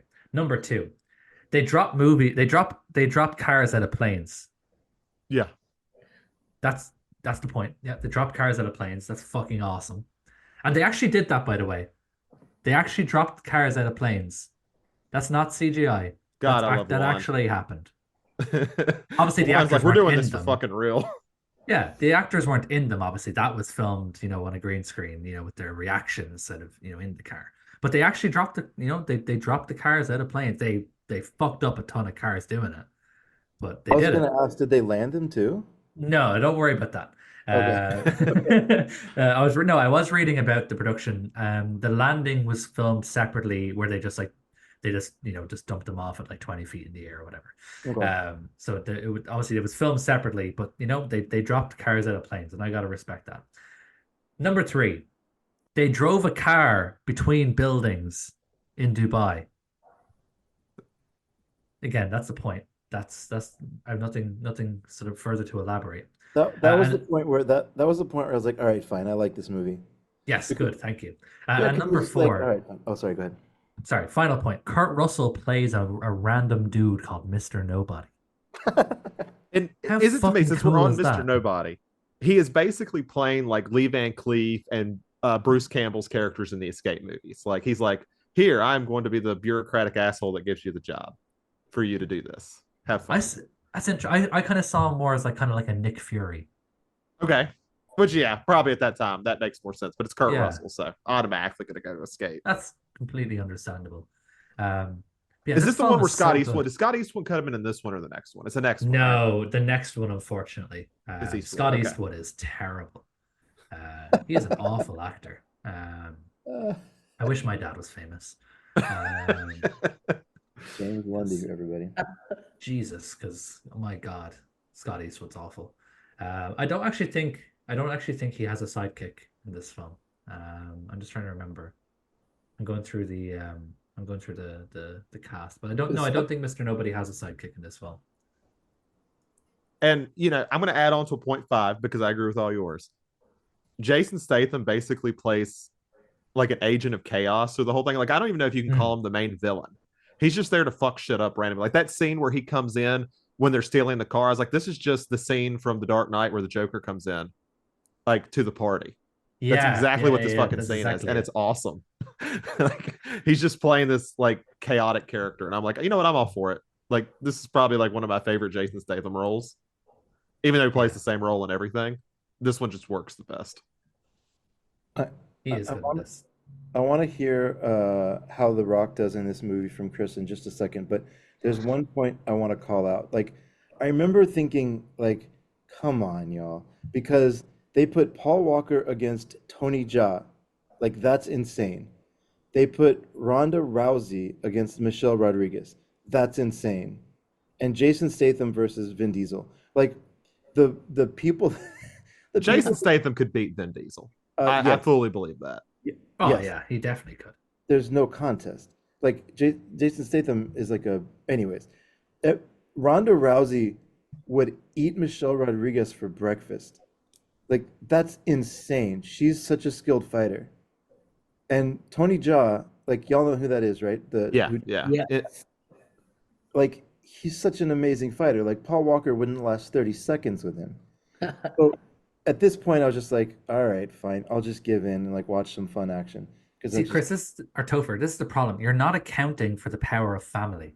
Together, like The separate. family. I Yeah. have a long rant about the family, but I'll do that later. Separately, they are. It's like in Planet of the Apes, like ape together strong. Like family together strong. You know. Fine, fine. Chris, how's The Rock in this movie? Okay, well, I was disappointed that The Rock is sidelined for most of the movie. He's in the hospital. With that said, it was awesome when he kind of hulked up and like broke out of his arm cast and started taking care of shit. So that was fun. But he wasn't in most of the movie, so I was a bit disappointed about that. Yeah. But you know what? We've all had fun poking holes at this movie, but I do want to point out what a miracle it is that it turned out as well as it did because they've got a new director, obviously a very capable director in James Wan, but still he's a new director coming into this after 7 movies, and Paul Walker dies in the middle of filming. So to me, it's a miracle that it turned out into a good that it turned into a good movie at all. That's true. Yeah. Because it had I would so love much. to hear how Juan did it. Like I've read how they did it, but I couldn't imagine being a guy who's probably never had more than $10 million on a movie. You now have $200 million and one of your main actors is dead. Right. And It's like, what the fuck do you do? Okay, but just the I don't. emotion of that alone for all of these actors, presumably they were close with Paul Walker. Right. You Yeah. just have to Yeah. walk back into that, and they all did a great job. And you know what? For everything I say about Vin Diesel being a candy ass and Dom being a candy ass, and they both are, I think that narration at the end of the movie was just beautiful. And I thought, and the Wiz Khalifa song was beautiful. And you know me and music, so if I'm mentioning a fucking artist and a fucking song, you know that it had an impression on me. It had an effect on me. So Yeah. I just thought that whole thing was beautiful. And like you guys mentioned earlier, I kind of wish this had been the end because it was the perfect way for the series to go out. So I kind of wish they had ended it here. But you know what? You can't ignore the money. There's too much money to be made, so they're gonna make a bunch more of these. And I understand that, but this would have been a perfect way to go out. Yeah. Yeah. And in defense of The Rock being sidelined, it's his own fault that he made another movie. He was making Hercules at the same time. So Okay, it's I not was like, actually wondering as like because my initial like theory was it was like a Vin Diesel like ego thing, and I was like, honestly, if that was the case, it backfired so fucking much because every scene The Rock is in is way cooler because he's barely Yeah. in it. yeah. No, it was literally because um Yeah, it was because of Hercules. And if the film had, I think if I remember correctly, if the film hadn't have been delayed after Paul Walker, he wouldn't have been able to be in it at all. It was only because of the delay after Paul Walker's death that the filming at Hercules had wrapped up in time for him to come in and shoot, some of this film. Oh, Obviously interesting. not enough time to shoot, to be a major character in it, but enough Well, time to kind of be in, the bookend to kind of start in the end. Paul Walker sacrificed himself so The Rock could run. That's probably a dark joke. Excuse That's me. okay. Paul Walker's not the best human being, as we know, so Yeah. that's okay. But I did also. I found the ending very poignant as well. I knew the ending because obviously it's a meme. That it's a meme format. When they kind of drive off on the separate roads. So I knew what the ending was, but but I didn't expect to actually have that emotional kind of poignancy. So I kind of shocked myself when I actually thought, wow, that's actually pretty emotional and it's a really good send off. Um, so yeah, I'd agree that the ending is really touching.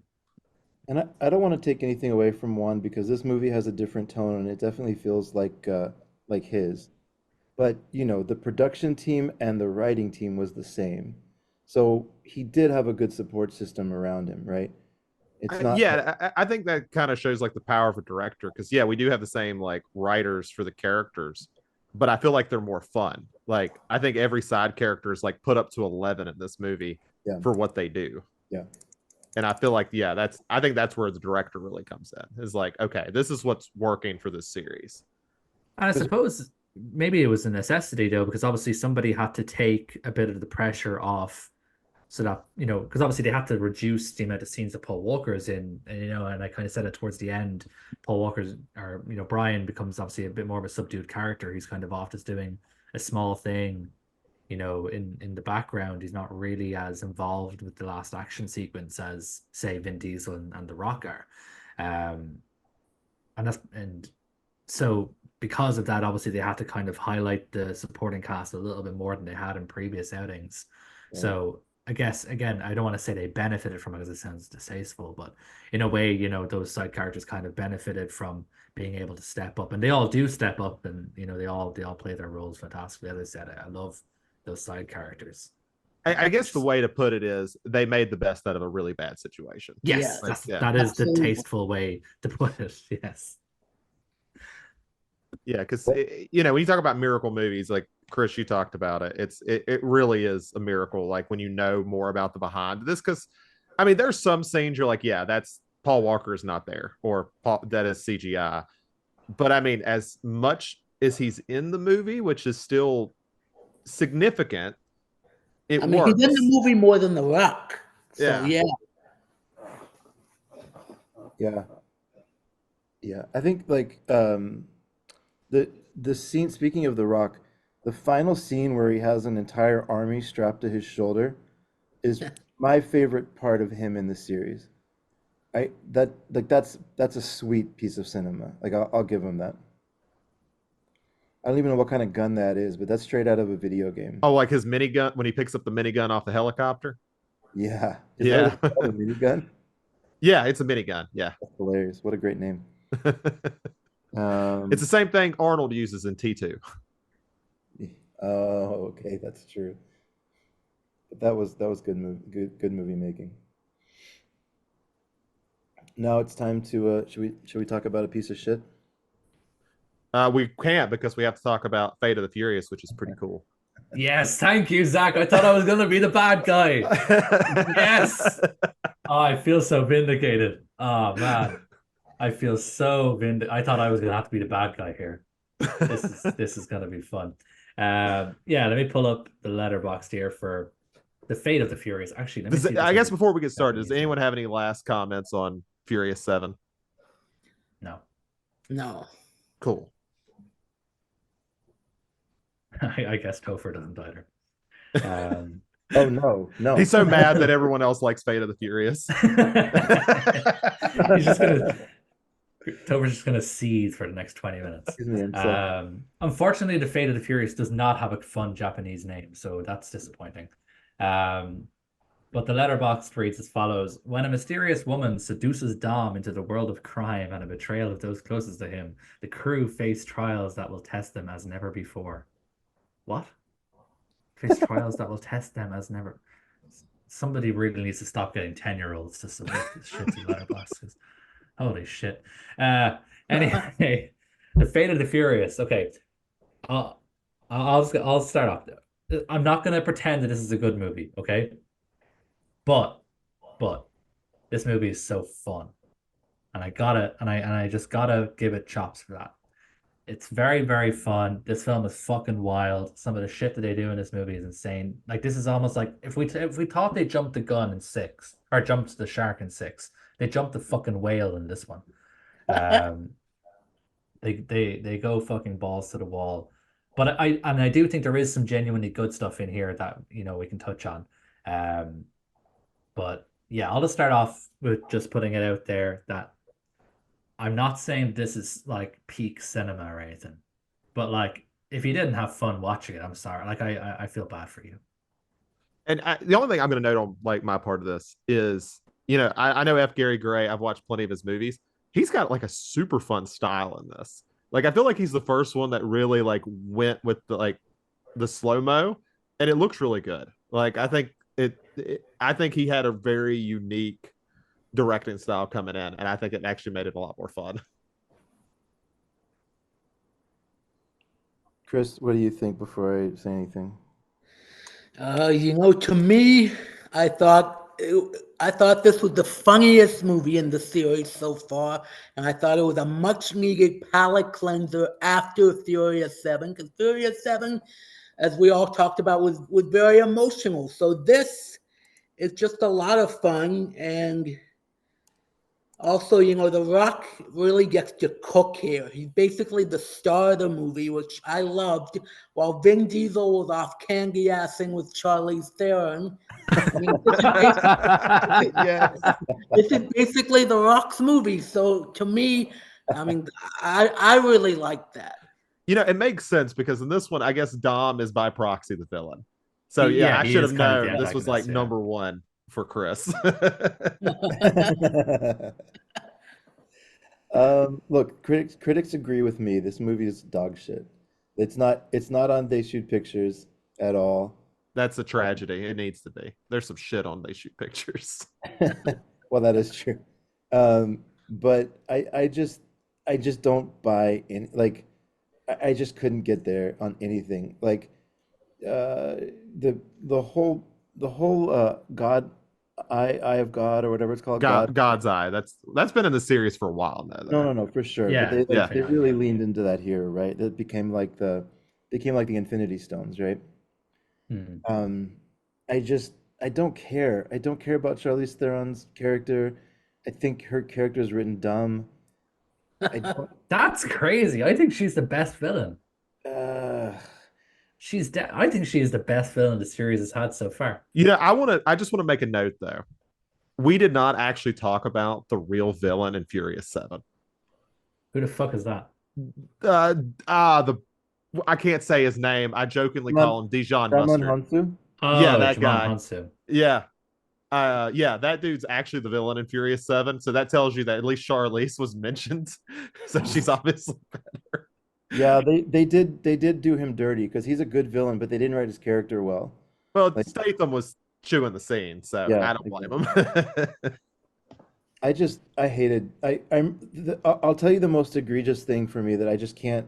I know it's gonna sound petty and y'all are gonna make fun of me, but this starts the beginning of the thing which I hate the most in this franchise, which is a zoom in into Vin Diesel smugging the camera, being like some wholesome moral like leader that just loves family and loves Letty and is like a good father and a good uncle, and like they shift from him being this kind of like anti-hero to being this like he's just like the best at everything and he's got good wisdom in him, and the camera like zooms in on his face and he has this goofy smile.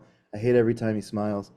I think Like You're I just preaching to the choir here, believe me. thank you, Chris. I was like, I can't believe Topher over here is bitching about Vin Diesel more than Chris is. Uh, just Yeah, like I've got a long rant about family, so remind me to get into that. can't I've been wait. holding this in for a few weeks. Yeah, I just think the writing is just like they just don't care anymore. This feels to me like they just gave up and they're just like whatever, just let's just make this weird and big and lame. And I did not like this movie at all. So I don't want to be too negative, but I mean like I don't want to drag the show down. So I'll stop talking. But yeah, that's to me this is just a big miss. You just named why it's good. It's Yeah, just weird and big, man. it's That's just what I was weird here big nonsense. Yeah. for. I I want to don't talk hear about trying to learn about Charlize myself. Theron for a second. Yeah. I, I think Adam said she's the best villain in the series, and I have mixed feelings on Charlize Theron's role here. Yeah, she was a great villain, but she annoyed the shit out of me. And I know that's her job, I know that's her role, I know that's her purpose, but I just it was like nails on a chalkboard for me. And she's a great actor. She's a great actor. 100%. She did a great job in the role, but I was just completely annoyed with her the whole way through. And maybe that's the point. And she did her job, so congratulations. But you Were know, you annoyed by like the pseudo philosophical thing like she would do through the movie? Because that's where I'd be like, Yes. yeah, I think that's because I like her as a villain, but I think it's because she's annoying. Like that yeah. annoys me. And that whole thing with the pseudo philosophical crap, it was just so pretentious to me. Honestly, it was just Yeah, he We said got her it. pretentious. Yes. That trademark. Where's the trademark sign?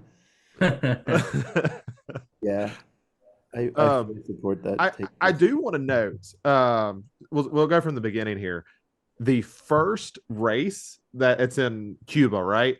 That race is Yeah. awesome. That is like probably I'm going to put top two. I don't know if I would be bold enough to say it's the best race in the series so far, but it's up there. That race is awesome. Oh, where Yeah, he wins it's the a good race. where he blows up the car in his like cousin's car or whatever.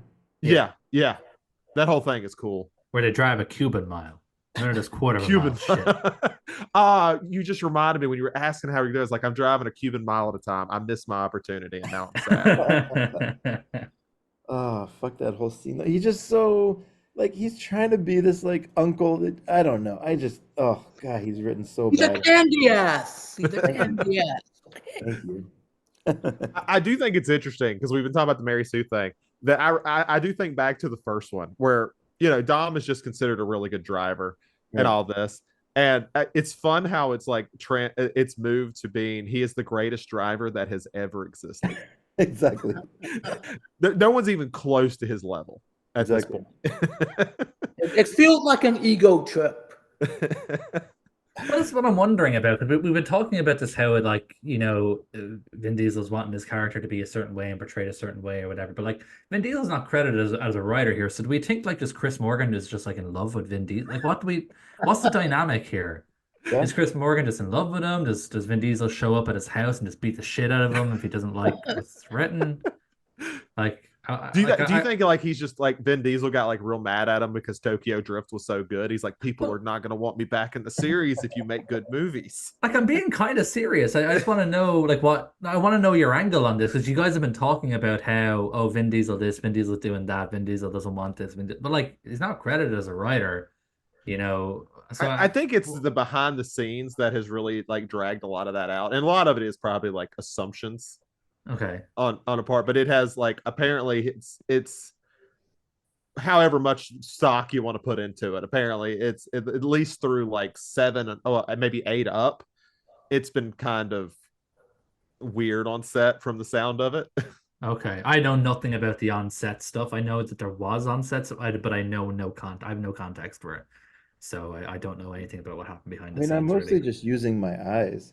Like he went from being like you said, he went from being a good driver and kind of a mensch to being like the best at everything in history. But why does that land on Vin Diesel though, and not the writer? So fine. Then Chris Morgan sucks too. Okay, well, fair enough. We can move on. I do think we don't know this for sure, but I could easily see Vin Diesel, flexing his stardom, and saying, "Hey, I've been doing this longer than you with this character. This is like you hear stories about that with so many things with other shows. So it's possible that it happened here too. I don't know. I would say it's wild that if it ever does come out, that Vin Diesel was never the issue on Fast and Furious. Like every joke that's ever been made, people are just like, well, damn, I feel like shit now. It was everyone else. Yeah, I mean, but Chris Morgan has been the writer since Tokyo Drift, so he's really like he doesn't get enough credit as far as I guess if you want to say good or bad, but he's really like the common thread through this whole thing because he goes all the way through Hobbs and Shaw. Which I mean, I know Chris, you've talked about these. Oh, Topher, I'm sorry, you've talked about these as like typical action movies, but I also think that's probably what keeps them from feeling that way. Is a lot of action franchises don't have a through line writer for that long. Yeah, that's true. So I do want to defend Chris Morgan in that, we've all seen a lot of different franchises. And to me, the Fast and the Furious is the most cohesive. Like everything is connected. They even found a way to connect Too Fast and Tokyo Drift to the rest of the series. So I think that's something that most franchises cannot pull off.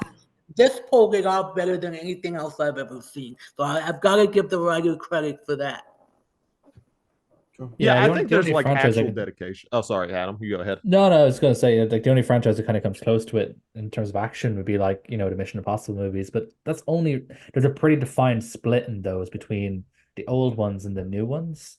Like the new ones are all pretty cohesive, and the old ones are pretty cohesive, but like you know, Mission Impossible Fallout and then Mission Impossible 2, it feels like they're almost a completely different series. So I definitely get what you're saying here with Fast and Furious being wholly cohesive. I mean, you could look at like the Daniel Craig era for Bond or something like that, but as far as the whole series, yeah, you're probably right. They've really tied everything together. Which, if we're gonna be nitpicking some writing, so Adam, Chris and Chris have already heard my question about this, and I wanted your take on it. Mm-hmm. So, a big plot point in this movie is that that Charlize Theron has kidnapped his baby. Mm-hmm. This very, very tiny baby. Yes. Now, correct me if I'm wrong. He is with this girl in 6 when he thinks Letty is dead, right? Mm-hmm. Correct. During that time in 7, we have seen that Brian has a toddler that is going to like preschool or daycare or some shit. Correct, yes. Can you explain what the fuck is going on with this baby and where it fits in? No. Okay. I just wanted to make sure I wasn't crazy. That's really all I wanted. I mean, this is a series where Vin Diesel holds up a car with his hand, so I think. I mean, they jump a fucking submarine. Right. Yeah, and I'm fine with that. I'm sitting there saying I'm okay with if they just say it doesn't fucking matter. I'll accept that. I just want to make sure I didn't miss something or I'm not just dumb. Like that's all I needed confirmation on. I don't think so. The only logical explanation is that Dom's a fucking dog and he went off and slept with Elena after he had already gotten back with Letty. It's the only logical explanation. See, I put in my review the half of the movie should have been him on Maury Povich. Imagine after all that trouble. Yeah, after all that trouble, Dom, you are not the father. Hey, so you're saying we're not family? So yeah. Come on, Chris Morgan, hire us to write one of these. Yeah. Why don't they let fans write the movies? Come on. Start taking fan suggestions. Yeah. They should do that. They should do like a mailbag where we can all send in what we think should happen and they have to try and fit it all into one movie in a cohesive way. Really wouldn't be that much worse. Honestly, that'd be fun as hell. I would be all for it. Yeah, same. So I want to hear Chris's family rant. I am ready for that. I'm ready. Let's do it. Okay, okay.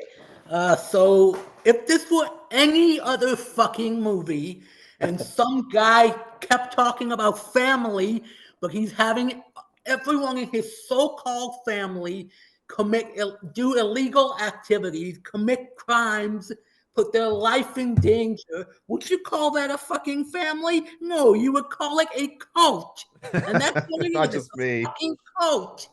And you It's know, not a family. There's nothing sincere about this in my mind.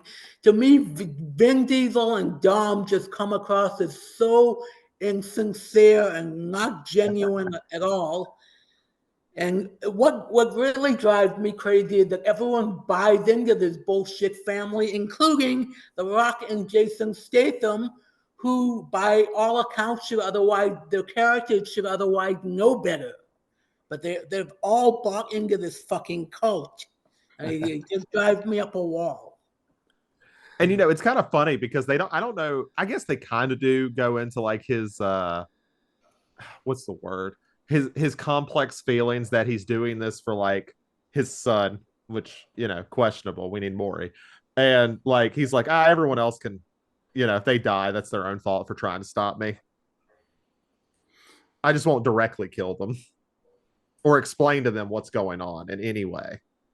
He's not allowed to It's not explain. allowed, but I mean, he sat there and like got away from like this magical God's eye for like 10 minutes. I'm sure Yeah. he could have told somebody something. Like they Well, showed me he could do that. he told Helen Mirren, He did. He did and tell then her. she passed it on to Jason Statham. Which again, if we're talking about awesome scenes, the scene where Jason Statham steals the baby Oh, that's fucking awesome. rules. That yeah. I mean, come on, Topher. That's basically like Lone Wolf and the Cub. They gave you Yeah. Lone Wolf and the Holy Cub. shit. That is like Lone Wolf and Cub. Yeah. I mean, a little bit. I was I gonna say mean, it's more like that scene with Jason Statham and the baby, just fantastic. it's more like Hard Boiled. Have y'all seen the John Woo movie Hard Boiled? so you counter the awesome movie with another awesome movie. Yeah. No, it's Okay. awesome. Yeah, fine. I mean, there are good action scenes in all of these movies. Like, you know, and I get it that you just shut your brain off and like enjoy the action. I get it. I hate so much of who these characters are in this movie. Overall I did not like the movie. But there's good scenes in it, of course. Yeah, like there's scenes that are fun to watch. And since we were talking about Helen Mirren, I did read an interview. Apparently, she went on, I think it was Letterman or something, and it just made me respect her so much more. Where she basically like begged for them to bring her back after this because she's like, you know what, sometimes it's okay just to have fun, and I feel like that's a good message to have for you, Chris. I really do. Based. I mean, she's What's it? impressive to me because she's going, like you saw her in The Queen, where she's this very regal and well spoken, and then she goes to these movies where she has a different kind of accent entirely, and a different kind of background, and a different everything, and then she's just as convincing. So I mean, she's a great actor.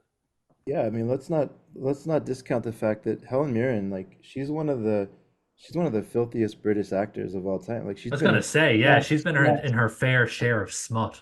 Right. So yeah, yeah. she knows how to have fun. She knows how to get down and have fun for Right. sure. Dame Helen Mirren is a little dirty dame.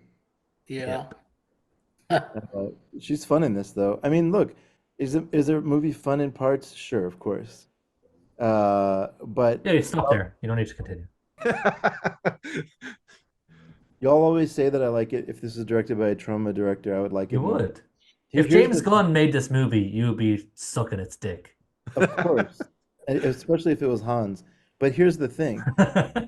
I if James Gunn made this movie, there would be like a lot more like gnarly, bloody scenes, which would be fun to watch, and it would put it over the edge for me.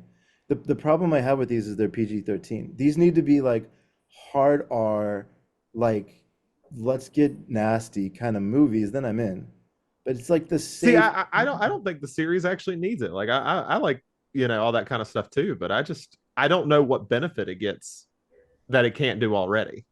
This is it's I've never seen a greater example of cognitive dissonance to what I'm hearing with Chris's or Topher's opinions of these movies.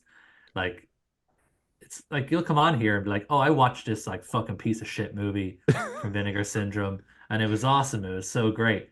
And then you watch these pieces of shit movies, and just because they have a big budget, you're like, "Nah, this was a piece of shit." Yeah, they take big chances. That's the thing. Like, there's no, we don't have to get into the psychology of like, I think like for me, these movies are just kind of boring. Like, they're not as fun as we're portraying them to be. There are Once say interesting, you're pretentious. yeah, I can take it. I can take it. I can take it.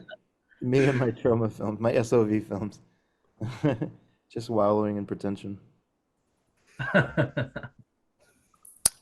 But I don't want to. I mean, it's obviously y'all had fun with this one, so maybe I'm the in minority here. It's worth mentioning. Oh yeah, we already talked about They Shoot Pictures. I'm not totally alone in thinking this movie blows hard. No, and I will say that, and as I said at the very start, I don't think this is a good movie. Like, I don't think it's well, like, it's not a good movie, but it's so much fun. You just kind of forget that you're supposed to be watching a movie. It's like a roller coaster. It's not trying to say anything about, I don't watch these movies to learn something about myself. You know what I mean? There's no introspection here. It's just loud, loud and fun and cool, and it's a good way to spend 2 hours, and then you can forget it exists. Like, I had to reread the plots of these on Wikipedia before coming on today because I completely forgot what happened in all of them. But I remember that I had fun, and that's all that really matters at the end of the day. Well, it's like Alicia, she's seen all these. So I'm sitting there watching these three for the first time. I hadn't seen any of these. And I don't know how many times she like noted that I just cackled at something ridiculous that just happened. Like I'm just like, what the fuck is this movie? Like for half of it. And I don't know, that's enjoyable to me. If I could sit there and say, how did we get here? Like the entire time.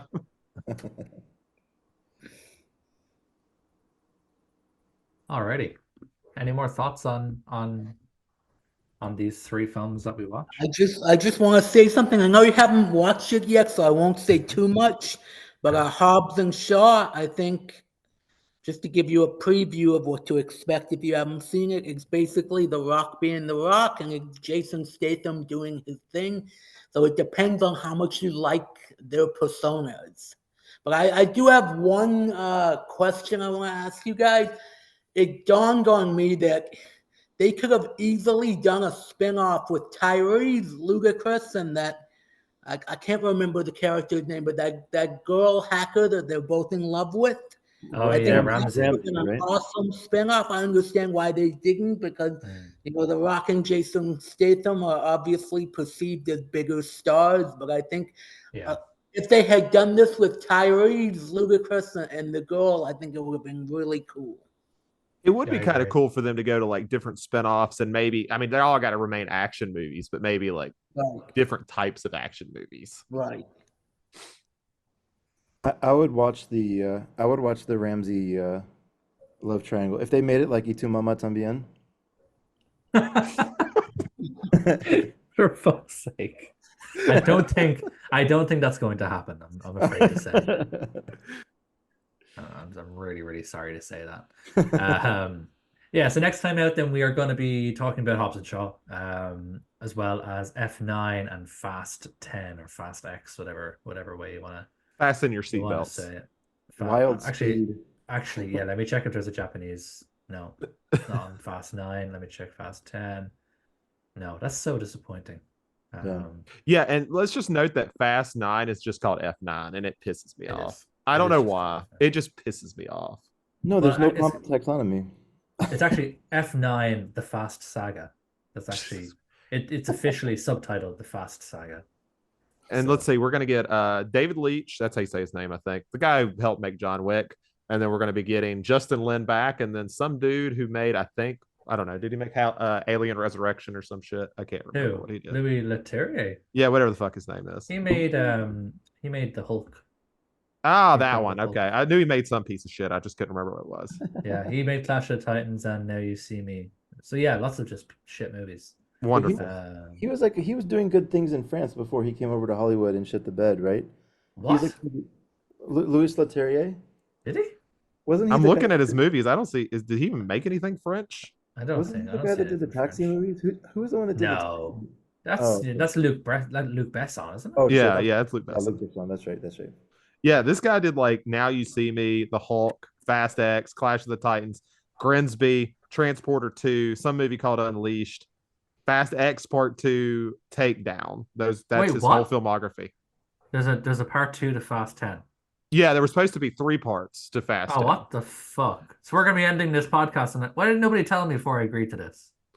Well, we'll have to do a special Well, yeah, sketch. we'll do a special. We'll get everybody that we had guests Okay. on, and we'll all like That would we'll actually be all kind talk of about fun. Fast X. Fast That would X actually be kind of squared. fun. That does sound actually fun. Yeah, so Hobbs and Shaw, F9, Fast X. That's going to be next time out. Obviously, that's going to be the end of the Furious stuff, and then we'll go back to our normal format for the foreseeable. By the time that all comes out, probably have a cool new announcement that we're going to put up. So we're working on something in the background. It's pretty cool. So we'll announce that in due course anyway. Um, Chris, thank you for joining us again today. It's been super fun having you on and Thank you getting for your the opinions. invitation. It was an absolute blast. I'm glad you had fun. I'm glad you had fun. Topher and Zach, till next time, I guess. Till next time. Yeah, Chris, thank you so much, man. Would you say it's a Fast and the Furious 6 blast, a Furious 7 blast, or a Fate blast? Being on the What? show. Oh yeah. No, I would say that it would. I'd have to say it was a Furious 8 blast, just because 7 is kind of depressing and 6 is a fucking mess. So I'm gonna have to give this one an F8. And it also sums up that everyone enjoyed their time but Topher. Yeah. Fair, that's perfect. Uh, Thanks, Joe.